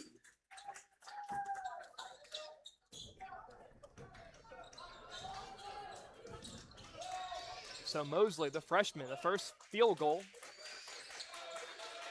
And Brown pulls from 3. This one missed and rebounded underneath. Going the other way. That's going to be a foul on Will. And a body hits the floor there. McDonald called on the foul. Full-yard foul. Will McDonald, his first. So every time a body has hit the floor, so far it's been called a foul except for one. Yeah. And that's our 5th foul compared to their 1, so they're already shooting free throws. And they're going to need these. I mean, Hickman County got off to a raucous start. And these free throws are certainly a way to get back in this one. And Mosley knocks down the free throw. So 3 points for Mosley tonight already, and Puckett subs out for Goodwin. And Mosley, this one short. Kylan Seal, easy rebound. Gets it to Brown. It's going the other way.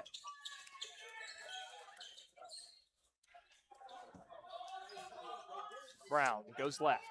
We need some points somewhere right here. Gives right. McDonald, catch, release 3.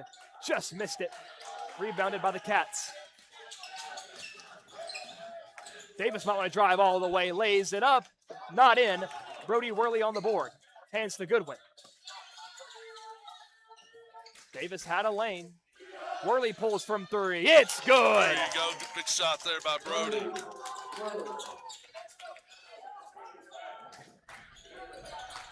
Hickman County crashing on Davis, looking for help. Tipped. It's loose. Goodwin's got it. Rolls it out to McDonald. A lot of contact and finally a call. And it looked like Coach Dawson was going to blow a gasket down there on the sideline if that wasn't called. If he had not called one right there, he probably would have. His first, team second. As they were just grabbing Will's legs, basically, as he was trying to get the ball. 40.4 seconds left in the first quarter. It's been a pretty lengthy quarter. There have been several fouls called. 13-4, Dogs up front. Worley, who thought about it. This time he pulls. Oh, this one rims out, being tipped up and secured.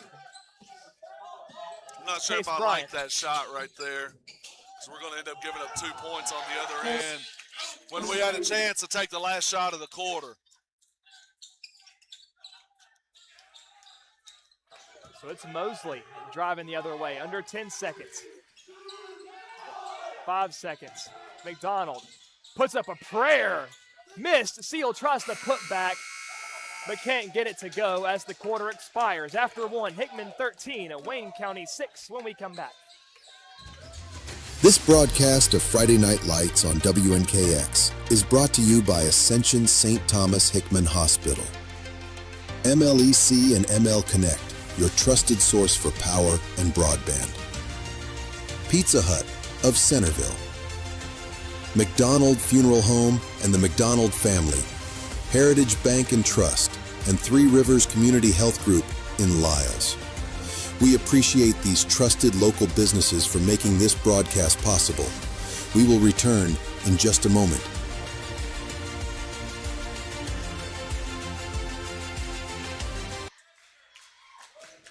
And welcome back to WNKX live on YouTube, Facebook, or the Access Tennessee app. And if you're just now joining us, you may notice that the camera has not moved. We found one place to set up shop where they let us, and we're trying to keep it with as much of a view of the court as possible without all the moving around.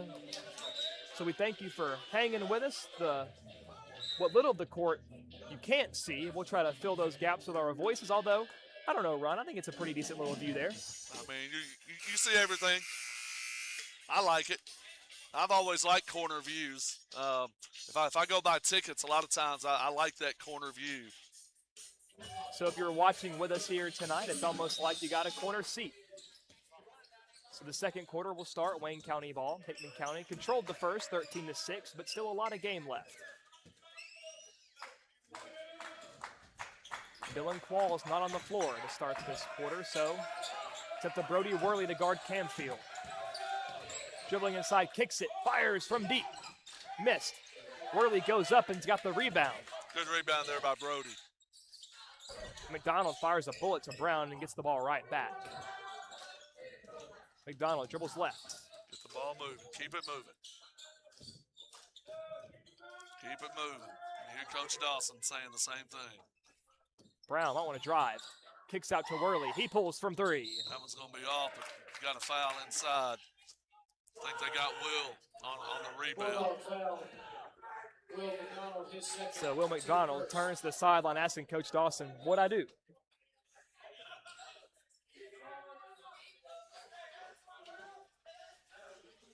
Coach Dawson exchanging some words with the official. Referee kind of laughed out loud right there when Will said I didn't do anything. I didn't see what went on. It was a little too far away for me, but Henry County applying pressure as Davis tries to bring it up the floor. Beavis dribbles, bounce pass, Canfield. That's an easy layup, and he's not going to miss those. That's really a play we shouldn't bite on because it's the same play we run. Goodwin at the left wing, goes to Seal up top.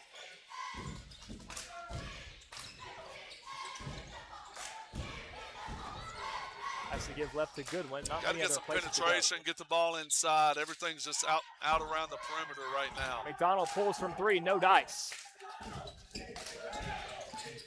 Rebounded by Bogus. He steps through. That's going to be a walk right there.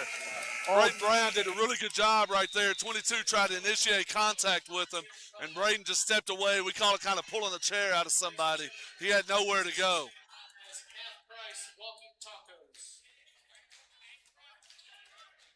Too bad we're here. Half price walking tacos.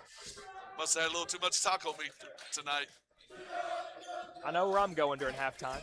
Goodwin dribbles right, gives to Worley. Brown, left-handed inside, goes back out to Seal. It's Puckett. Stops, looking for someone to give it to. Finds BB. Brown dribbles out to Worley. Quick swing, quick swing. Bounce pass to Goodwin. Goodwin, nice bounce pass to Seal, takes it up. Can't quite get the and one, but he does get 2 free throws. Good little pick and roll right there. Nice pass by Carter. Now, Ron, I think we have to give props. Ever since the early part of that first quarter, Wayne County has really locked in on defense. Well, we're not getting, you know, we're everything's challenged. Everything is challenged right now. And like I said, Coach Franks is a good coach. He's going to make adjustments. Bulldogs have to make adjustments. And Kylan Seal makes both free throws there, 15-8, under 6 minutes to play in the first half. Back in the game is number 33, Case Butler, subbing in for the freshman, Drew Bogus.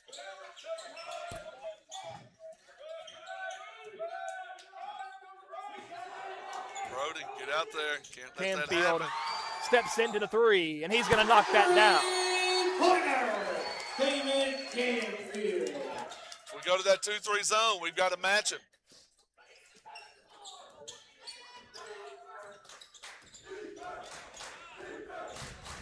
Goodwin dribble, spins through, fade away, misses it to the left.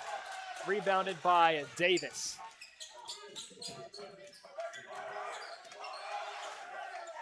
Pass, Canfield steps into a 3-ball. Missed it. Worley with the rebound and a very heads-up play. Throws the ball off of Case Butler to secure the possession for the Dogs. Now the Cats applying some pressure. Floats it down to Worley. Drive, steps through, floats it off the glass, and it's in. Brody Worley.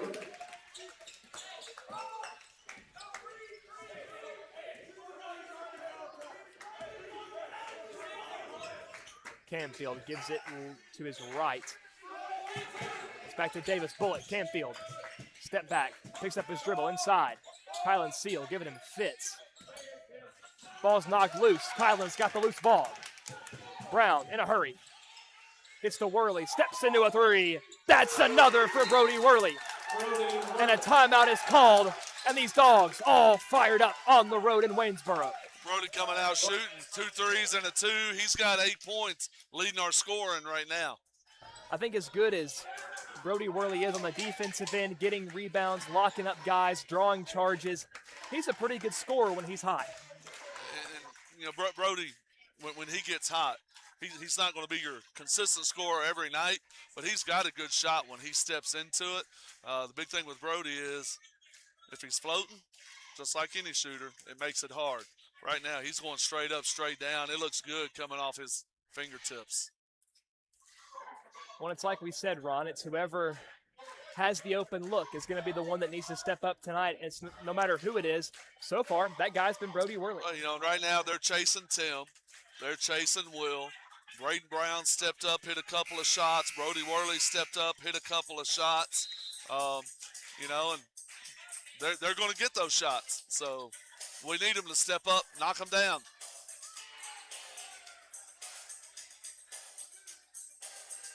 Out of the timeout, we've got 4 minutes and 21 seconds left in the first half. 22-11, Dogs over the Wildcats.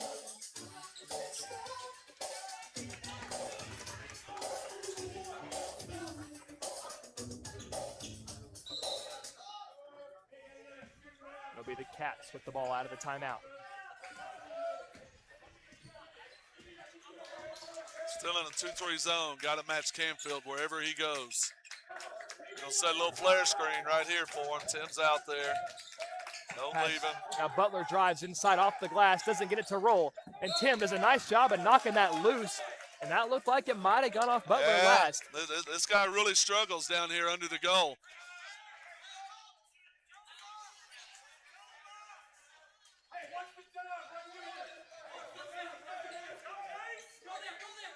Your coach Dawson Yell, watch that guy right there talking about Canfield. Bounce pass inside to Butler. He goes up. That's a tough shot, missed. And look at the elevation. The elevation of Kylan Seal getting up there, showing off the hops. Went through the contact. You know, they were straight through his arms right there, and he still grabbed that.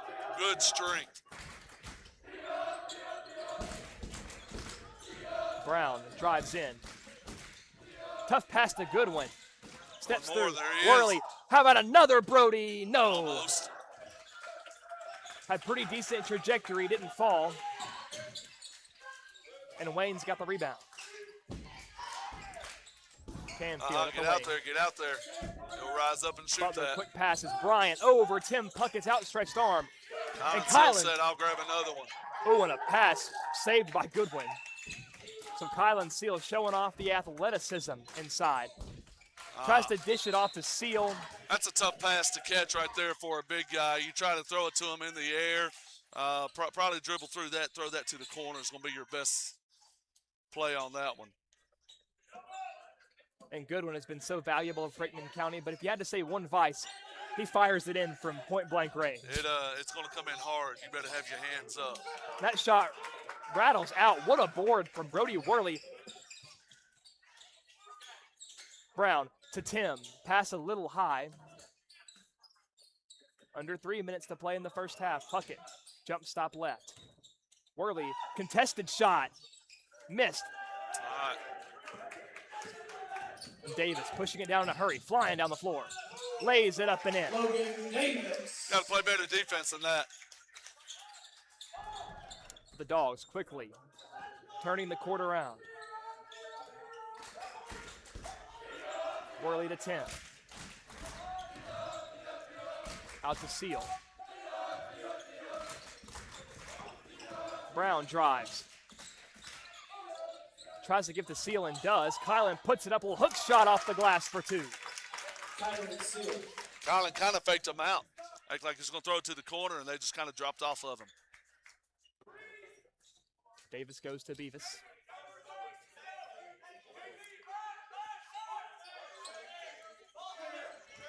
Canfield in the corner. Puckett crashes fast. Back out to Butler. Canfield. Get out there. Davis steps into a three. Pretty lengthy three. Missed. Well off the mark. Bounces off the backboard. Now it's Brown to Seal. Out to Goodwin. Goodwin dribbles it back out. Passes to Brown. Brown dribbling near the logo, slowing down the pace. Oh, it's taken away. Beavis on the drive, lays it up and in for two. A little careless there from the Dogs. Yeah, got to do a little better job getting open right there and throwing the pass. That was a little bit of a mistake on both of them. Under a minute to play in the half. Brown looking for help. Another pass gets knocked away. Where's the foul? Okay. And they're going to say the ball was tipped, so I think the referee was asking about the half-court violation first. Both referees talked there. He had a bad view, didn't see it. This referee did, said it was tipped. So, we need to look for a little backdoor player or something right now. Wayne County is trying to extend the pressure. Backdoor cut will be there. Goodwin, Seal, and Brown out for the Dogs. Back in Dylan Qualls, Jack Floyd, and Tyler McKinnon. Hickman County wanting to bleed some of the time off here to take the final shot of the half and quarter. Under 30 seconds. Jack Floyd. Floyd looking for help. Lost his footing a bit. Maintains balance. Gets to Qualls. Qualls might want to drive through traffic. And a whistle. Is it a walk or a foul? He's going to call a walk. You got to be kidding me. So the referee, who had his vision obscured by the traffic of bodies, is the one that makes the call there. The other guy saying I had a foul before the walk. Now a little bit of a conference here.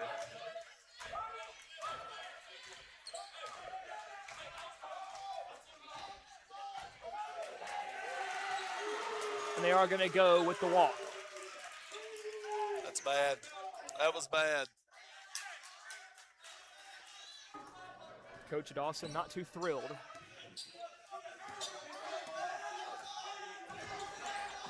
Camfield bounce pass to Davis, 10 seconds in the half. Pass inside. Goes over McKinnon, not going to find it. Qualls the board, 3 seconds. 3 seconds. He's got to fly to Puckett, catch and shoot. Oh, thought he had it. Just missed it. That was a pretty good look, though. And that's how the first half will end from Wayne County High School. Your score, Dogs 22, Cats 15. We're going to step away for a short break, but when we come back, it's second half basketball on WNKX. This broadcast of Friday Night Lights on WNKX is brought to you by Ascension St. Thomas Hickman Hospital. MLEC and ML Connect, your trusted source for power and broadband. Pizza Hut of Centerville. McDonald Funeral Home and the McDonald Family. Heritage Bank and Trust, and Three Rivers Community Health Group in Lyles. We appreciate these trusted local businesses for making this broadcast possible. We will return in just a moment.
We are just under 30 seconds from resuming with the second half here from Wayne County High School. Ron, what did you see? I mean, Hickman County leads 22-15, so they must be doing something right.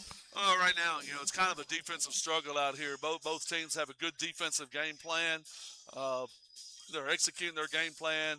Easy shots are hard to come by, and so what you want is you want to continue to make shots hard for Wayne County, but you want to find some easy baskets for yourself. We need somebody to get hot. In that first half, the difference really was Brody Worley, who hit a couple of threes in this game. We've got a 7-point lead, so those 6 points right there is kind of the difference in the game. So we are underway with the third quarter. It's the Dogs with possession first. Will steps into a three. Doesn't get it to go. McKinnon with the rebound. Putback is no good, and it's rebounded by the sophomore Bryant. Well, those are those easy shots we need right there. Can't give Camfield that. He pulls it up well short, and Will McDonald's got the board. I think our length is kind of changing his shot just a little bit. We need Dylan to be smart here this third quarter and play it without picking up a foul. Didn't play a lot of that second quarter because of that foul trouble. The high pass snagged by Puckett.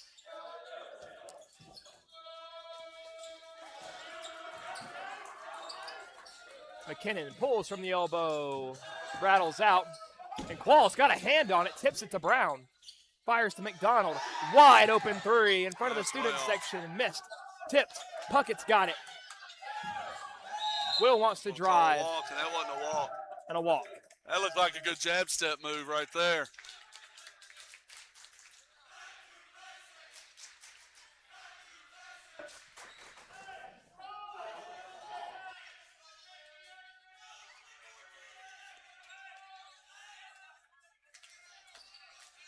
So they couldn't cap it off, but props to Hickman County for generating those second and third, fourth chance opportunities. It was good hustle. Good hustle. We got shots, we just need to hit them. Davis pulls, misses, tries to go over McKinnon. That's not happening. It's going to be a foul there on Beavis, I think. As Qualls was securing the rebound, that is going to be against Nate Beavis.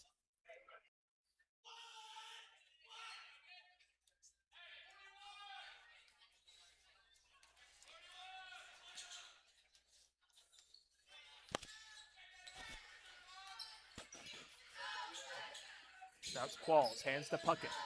Tim drives, little floater, underhanded layup. McKinnon's got the rebound. How about Dylan Qualls' three-point attempt? Might have been his first attempt all year. It's not his first. He shot a couple more. But we can't let... Corner three, missed. Pull that. Now, Ron, right there, they called the walk. I mean, did Will have a stable enough possession? It looked like it was 50-50, so how does one get called for the walk and the other doesn't? Well, the referee can't see what's happening on this side right there. It's actually kind of a loose ball right there. Will's got to tuck that and chin that instead of bringing that down to his waist and try to dribble through. And Puckett got in front of the pass. It's loose. Qualls has it. Gets it to McKinnon. Now some quick passes. It's Brown. Brown spins through over Davis. Tough shot. And a phenomenal putback by Tyler McKinnon. So Tyler hits that right there and then misses that wide open layup before. That was phenomenal right there. He likes those style points. Baseline, short, McKinnon rebound. Be strong. You got a mismatch right here. They matched up well. McDonald spins through, kicks to Brown, back to Qualls, over to Puckett. He pulls from three. Missed it, rebounded by Butler.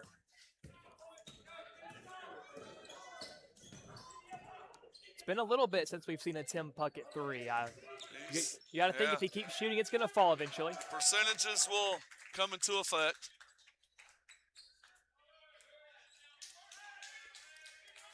Dig. Oh, don't reach, just dig. That's going to be a foul called against the Dogs. That's going to be on Will. It's probably his third. Bulldog foul. Will McDonald. His third, team first. To the floor for the Cats. Casey Husband. And Drew Wallace.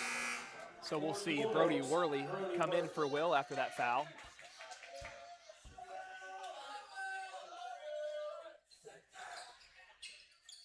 Floats it out. That's the freshman. Passes left to the other freshman. Bogus drive, spins through traffic, puts it up. And that's going to be Dylan right there. That's going to be number 4, I Maybe believe. it's not Dylan. on. Ah, okay. Bulldog foul, Dylan Qualls, his Yep. third. Oh, it's only the 3rd for Dylan That's his Qualls. third. Cats, Drew Bogus, 2 shots. And Bogus' first free throw is missed. 2-4 for the Cats, Nate Beavis. Beavis coming in for Butler.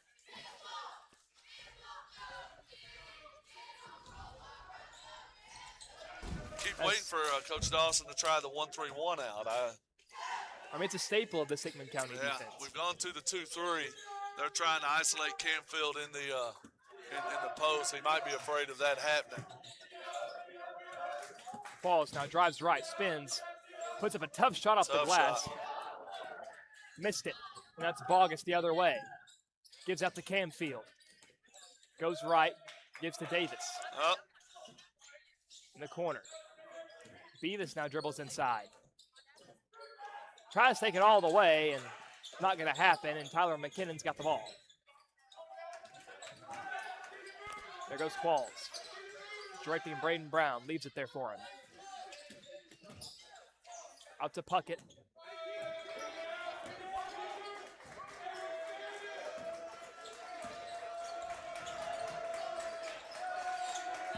Now gets it to Brown. All the Brown way, drives, reverse that nice ball. move. There you go. Reverse layup for Braden Brown.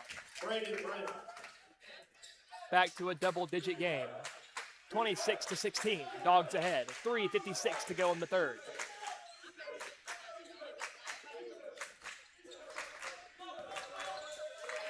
Camfield, quick swing right. Pull from 3. It's good. Drew Bogus, 3. Drew Bogus knocks it down, and a timeout is called on the floor. Cats calling 30-second timeout. Coach Frank's not happy that Brown was able to drive all the way to the rim right there. He's kind of berating his team for that. When it really looked like once he broke that initial point of contact, nobody under the bucket waiting for Well, him. right now, that's what we need, is we need to kind of space out like that. We need somebody to attack the rim, get to the rim, because they're really closing out on our three-point shooters and trying to shut everything down off of the line. And so if we'll space out, get inside, you know, Tyler McKinnon's going to have those offensive rebound chances, or you're going to get to the rim if they don't slide over and give help and have layups.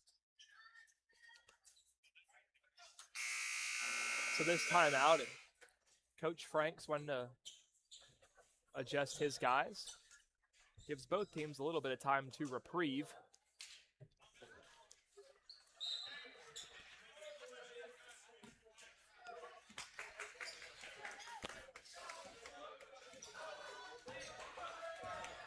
Gets Brown up the floor. He's going to be met by Beavis first. Passes left to Worley. Pump fakes the shot. Goes over to Qualls. Falls to Brown. Fires a bullet to Worley. Brody wants to drive. Spins through a little fadeaway. Low That's shot. a foul right there. Lot of contact. I mean, no call. He just came straight up under him. That's an easy call. Davis drives. But we're going to get that. But we don't get that. Bulldog foul, Tyler McKinnon, his And they're third. going to get Tyler Team McKinnon, foul. his third foul. And Line for the Cats, Logan Davis, shooting 2. now we see Kylan Seal shoot up off the bench. He's about to sub in for Tyler. That first free throw rattles in by Davis. 2-4 for the Bulldogs, Tyler Seal. Seal now checks into the game.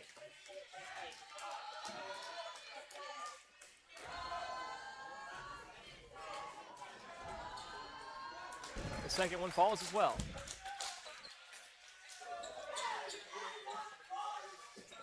How many free throws have we shot tonight? Not a ton. Not a ton.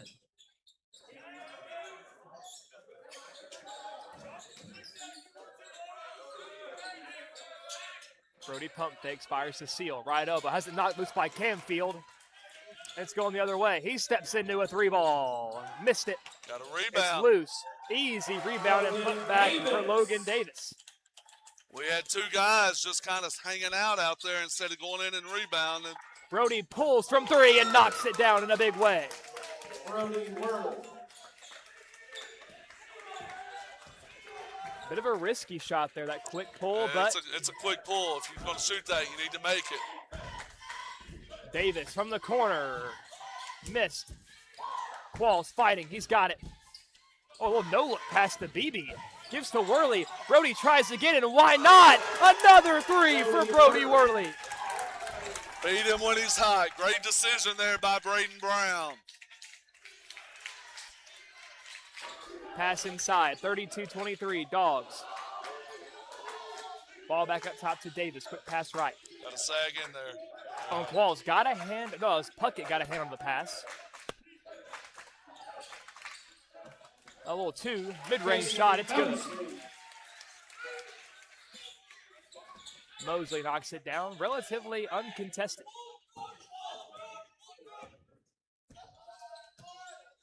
Minute 35 left in this third quarter. Brown goes to Seal. Worley tries again. This time he misses. And Tim Puckett tried to get the rebound just over his fingertips. Case Bryant back in the game for Wayne County for number 32, Nate Beavis.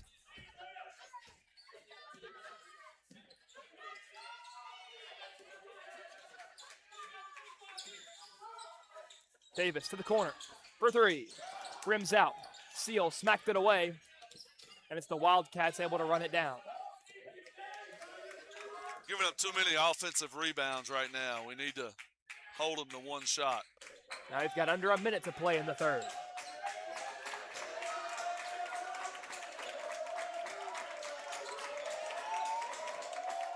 Hickman County trying to suffocate Wayne with their defense. Mosley, high post, has it knocked free, but he stays with it, gets it out to Davis, fires to the corner. Qualls crashes, doesn't shoot, fires a bullet in the paint. Lost the handle of it. And it's going to stay with the Wildcats.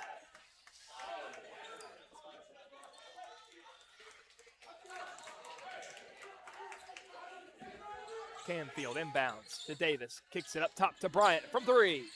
Missed. Should be a push on Canfield. And a foul's called. Gonna Waiting. call a hold on Kylan. Oh, they are going to get Kylan for the foul. Wow. His first, team fourth. That's Kylan's first foul tonight, but Hickman County's fourth in this third quarter.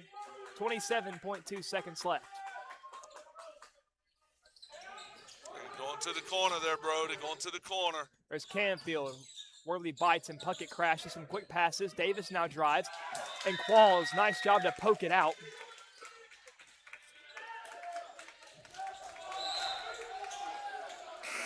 And Taylor Hutchison coming in for the Dogs. Good play right here, so Dylan doesn't pick up that fourth foul on, a cheap foul under 19 seconds. So Qualls coming out for a little bit. Got to look on Canfield on a quick duck into the corner right here, right there. There he is, Canfield, corner three over Hutchison. It missed well off the mark. Worley going the other way. Brody to Hutchison, back to Brown.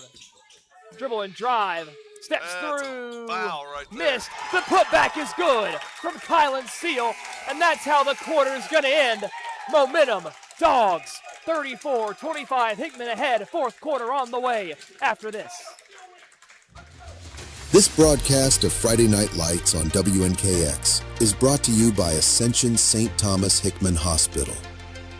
MLEC and ML Connect, your trusted source for power and broadband. Pizza Hut of Centerville.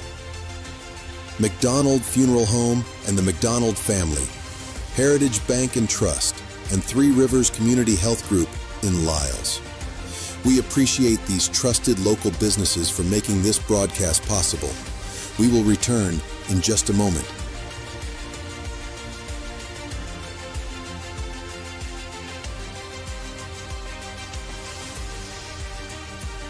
And welcome back to WNKX. It's time for the fourth quarter from Wayne County High School and what has been a whale of a ball game. And Ron, are you surprised to see the score as low as it is right now? I'm really not. These are, these two teams, when they play defense, they're really good, solid defensive teams. They played each other a couple of times in the years past, so they know each other. They have a good scouting report. So, no, I'm really not surprised to see this to be a low-scoring game. Now, Hickman County currently has a 9-point lead, but as we know, with the talent on that Wayne County side, guys like Canfield and Davis. Even freshman Drew Bogus, who's been a great shooter for them tonight. This lead can very well be turned on its head if Hickman County relents at all defensively. Yep. You got to play 8 more minutes of it. Some quick passes, ball at the right wing. Puckett and Worley there. Pass back up top to Davis, the point guard. A ball to the corner. Bryant hesitated, then decides to pull, and it kicks out. McKinnon's got the rebound. It's a scrap and a jump ball. That should be our possession. And the possession arrow will favor the Dogs. The fellas in red.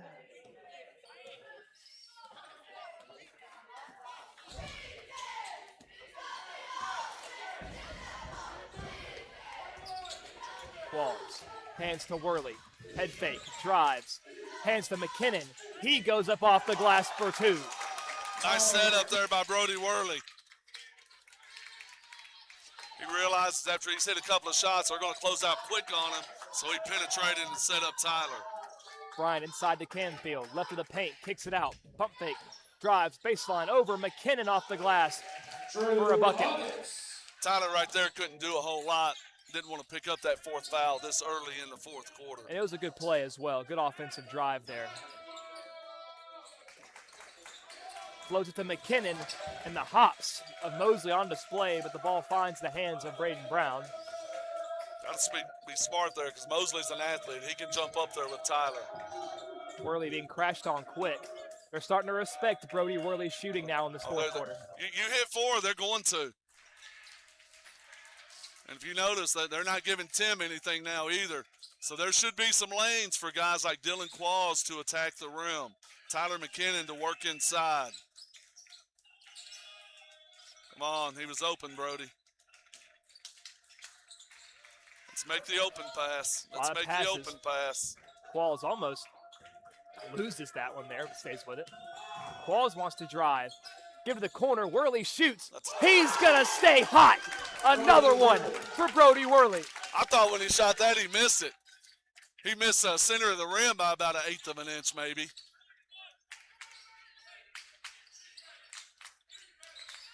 (39-27).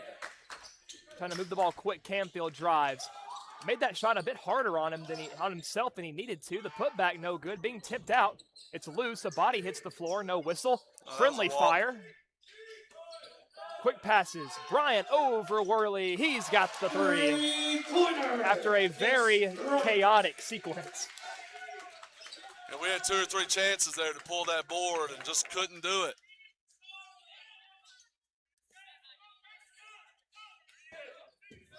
We're going to an extended zone here.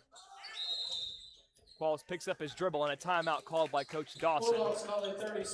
Trying to prevent any funny business from going on down there. He can't risk a turnover, get the crowd back into it, complete momentum shift if that happens, so a smart timeout. They changed their defense to a little extended zone, trying to trap right there, so that was a good timeout right there by Coach Dawson. You know, we first one of the game. You've got plenty of them. No sense risking a turnover, and like you said. You know what they say, you can't take them with you. Absolutely not.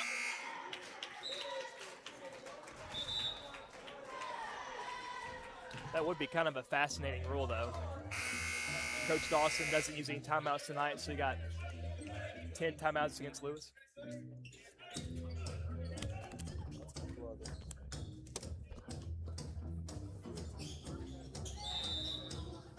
So out of the timeout, it'll be Hickman County ball. Puckett inbounds to Brown. Across the other side of midcourt. Floats it back to Sims. Some quick passes, trying to break this trap. Game of keep away right now. If you ever played the game as kids, monkey in the middle, that's kind of what we just watched right there. What they're going to be doing right here. Back to Brown, a bullet pass. Good spacing right here. Worley thought about it. That's Puckett, open look. There he is. Welcome back, Tim.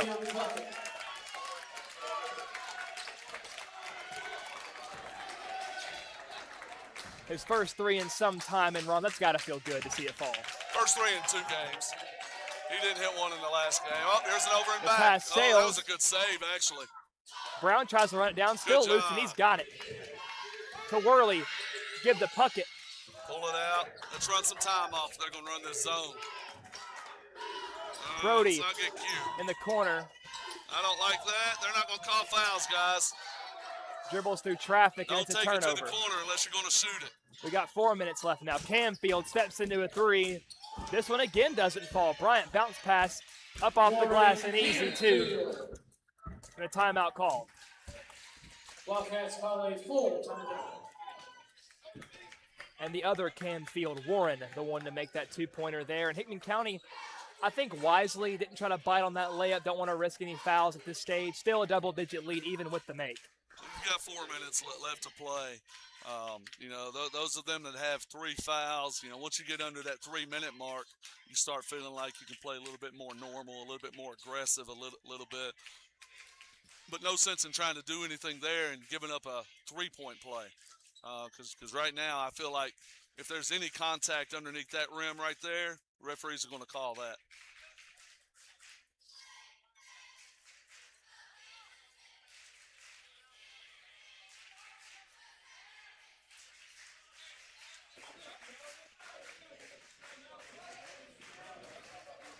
Bulldogs have to keep being patient on offense. Wayne County is about to get ultra aggressive. I doubt, I mean, if what just happened in the corner down here with Brody is any indication, we can't expect to be bailed out by fouls. There hasn't been a foul called this quarter, actually. Both teams are sitting on 0 as I look back at the scoreboard. So we're a long way away from shooting. Which, I mean, really that could benefit the team trying to make the comeback because they can foul, no risk of a shot. A lot of passes here, trying to break somebody the in press. the middle still, somebody in the middle. Qualls dribbles, goes to McKinnon. Quick swing. Can't, oh, there we go.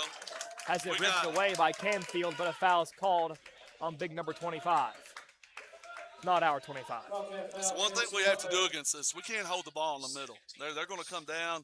We've got to make quick decisions. We have to have good spacing and make good, smart decisions as we pass the ball through this trap. Somebody in the middle right now. Dribbles another quick foul called on Case Butler. They want to get him into the bonus.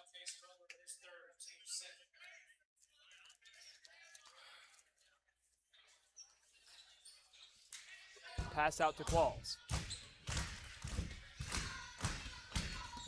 Slide up, Brody. Slide up, Brody.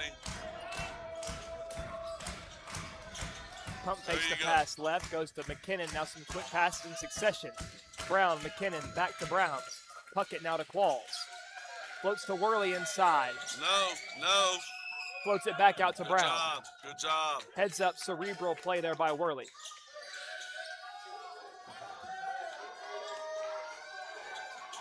Bounce pass to Worley, driving in. No. Tough pass to Puckett. Corner three. Another one for Tim. I need to say no more often, but they're scaring me with these baseline passes. And Tim Puckett chose a pretty good time to start heating up.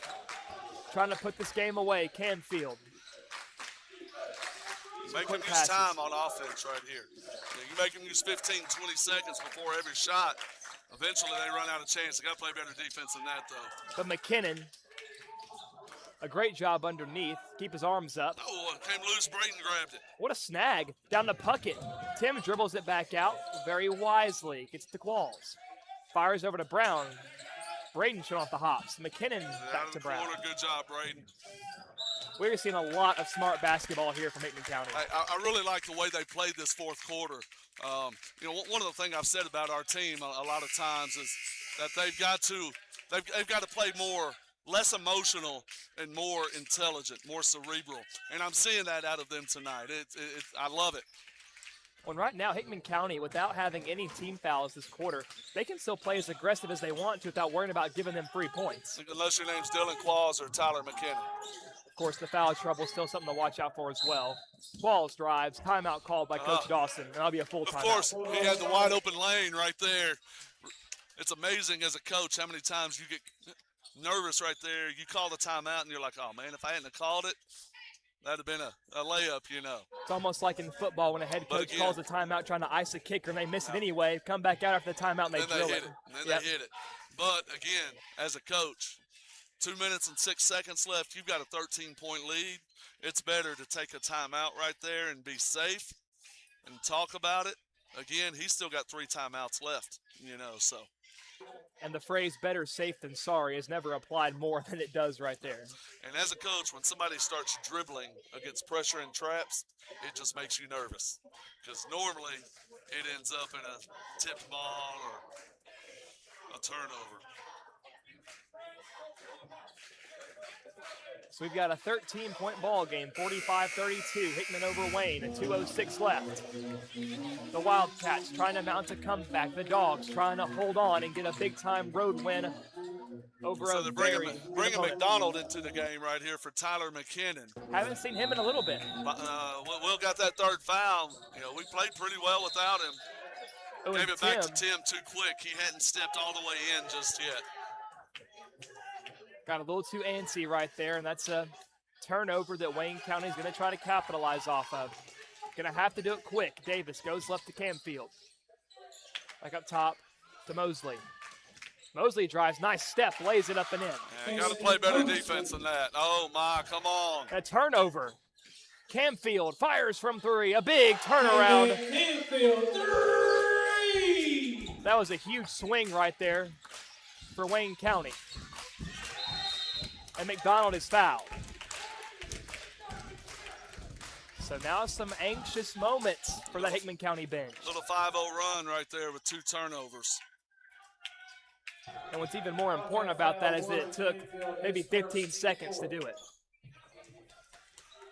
And this is a single-digit game. I mean, there's still a lot to be played with 1:38 left. And Brown lets it fly to Qualls. Qualls, Camfield in hot pursuit, and he's fouled, a lot of contact. That'll be 2 shots for Qualls. Good play right there. Good play right there. 8-point lead. We need to hit both of these. Trusting the arm of Braden Brown. Make it a 4-possession game. And that's not an easy pass to make that Brown just did. No. Very impressive. Bulldogs still at Qualls. 2 shots.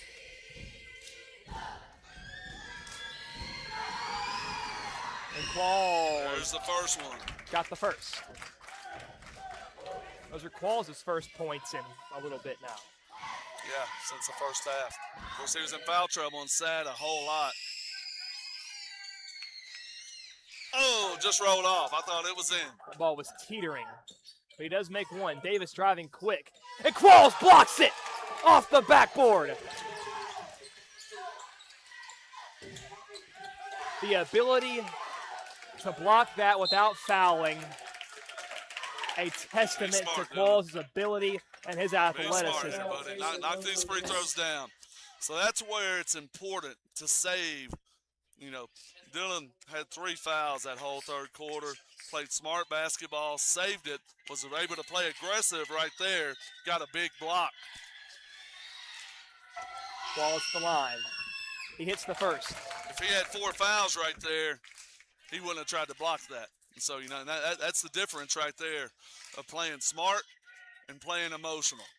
Good job right there by Dylan. So it's back to a double-digit lead. That second one misses short. Oh, Hickman County we swarming. can't foul. We got 4 fouls to give. You can afford to play a little aggressive right there, and that's what they did, almost getting a takeaway. Camfield, You know, 4-possession game right here. As long as we don't give up threes too quick. over Worley, There and you that go. shot misses by a lot. Foul There we called. go. That's going to be shots for the Dogs. Wildcat foul, Casey Mosley, his 3rd. And right now, Will walking with a little bit of a limp. Maybe came down awkwardly on that foul. Oh, I didn't see that. Didn't affect the shot any. A silky smooth, the first free throw. And I will say, for the way we have played this game, that's Will's first points of the game. 2 free throws right there. Been a solid team win tonight. Pulls blocked by McDonald. Hickman County swarming, knowing they got fouls to give. Camfield passes left. And if you're Wayne County, you got to shoot in a hurry. That three is going to sail over, kick off the back half of the rim. They'll get out Canfield, contested three, missed again. You know, here's the thing. Right now, we're not giving up anything. We're challenging every shot. That's probably good job. Oh, but Tim, nice aggressive play. Pull it out, pull it out, pull it out. And Worley's foul. So he'll have a chance to add to his scoring totals here tonight. This game tonight might be the most complete game that Hickman County has played this year. It hasn't been the prettiest game, but as far as defensive execution for 4 quarters, as Brody hits that free throw, you know, as far as playing as a team, recognizing who's hot, it's probably been our best game of the year. And Worley goes 2 for 2, and part of that complete game.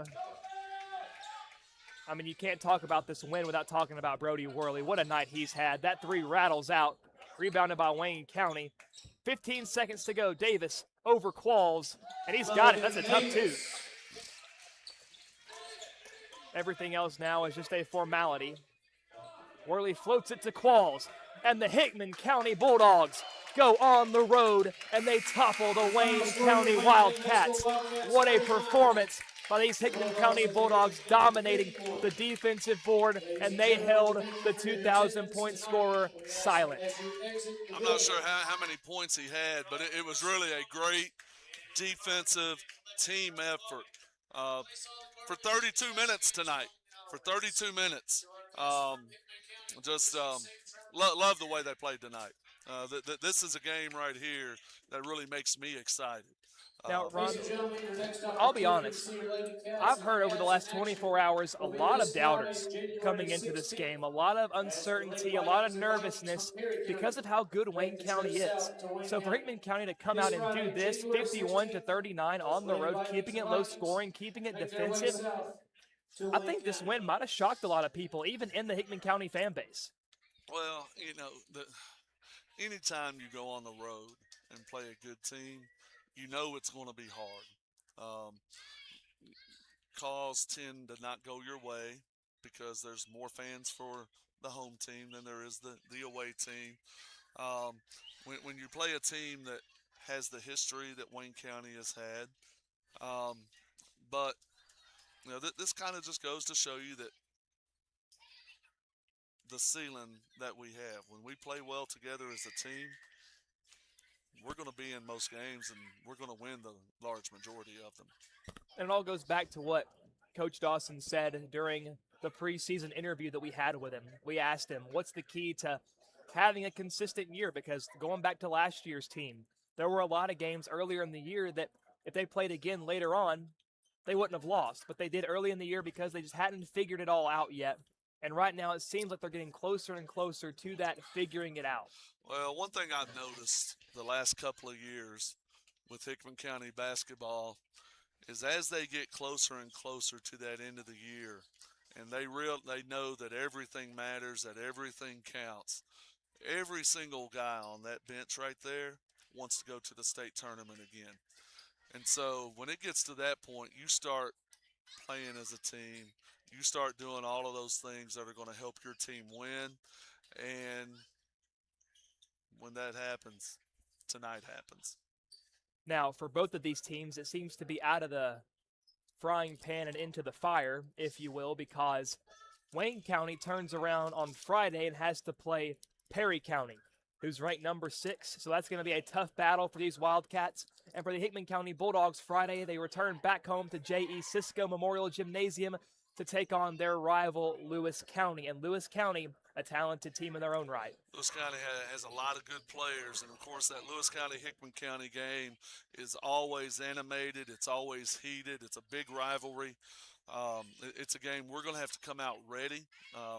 Lewis County, you know, in our district, every team is going to come out and play their best game against us because we've won the district for the last 2 years. And, you know, Lewis County thought they had us last year down at Lewis County, and we escaped with a win down there. There's nothing more that they want than to beat Hickman County, and we're going to have to be ready. Well, tonight's certainly a good step in the right direction for this Hickman County team, knocking off a Wildcat unit that was ranked number 4. So that's going to do a whole lot for the confidence and the morale of this squad. Looking to build on it, looking to finish out the week with a big win over their rival, Lewis County, on Friday. We thank you for joining us on WNKX tonight on YouTube, Facebook, or on the Access Tennessee app. Once again, your final score, Hickman 51, Wayne 39.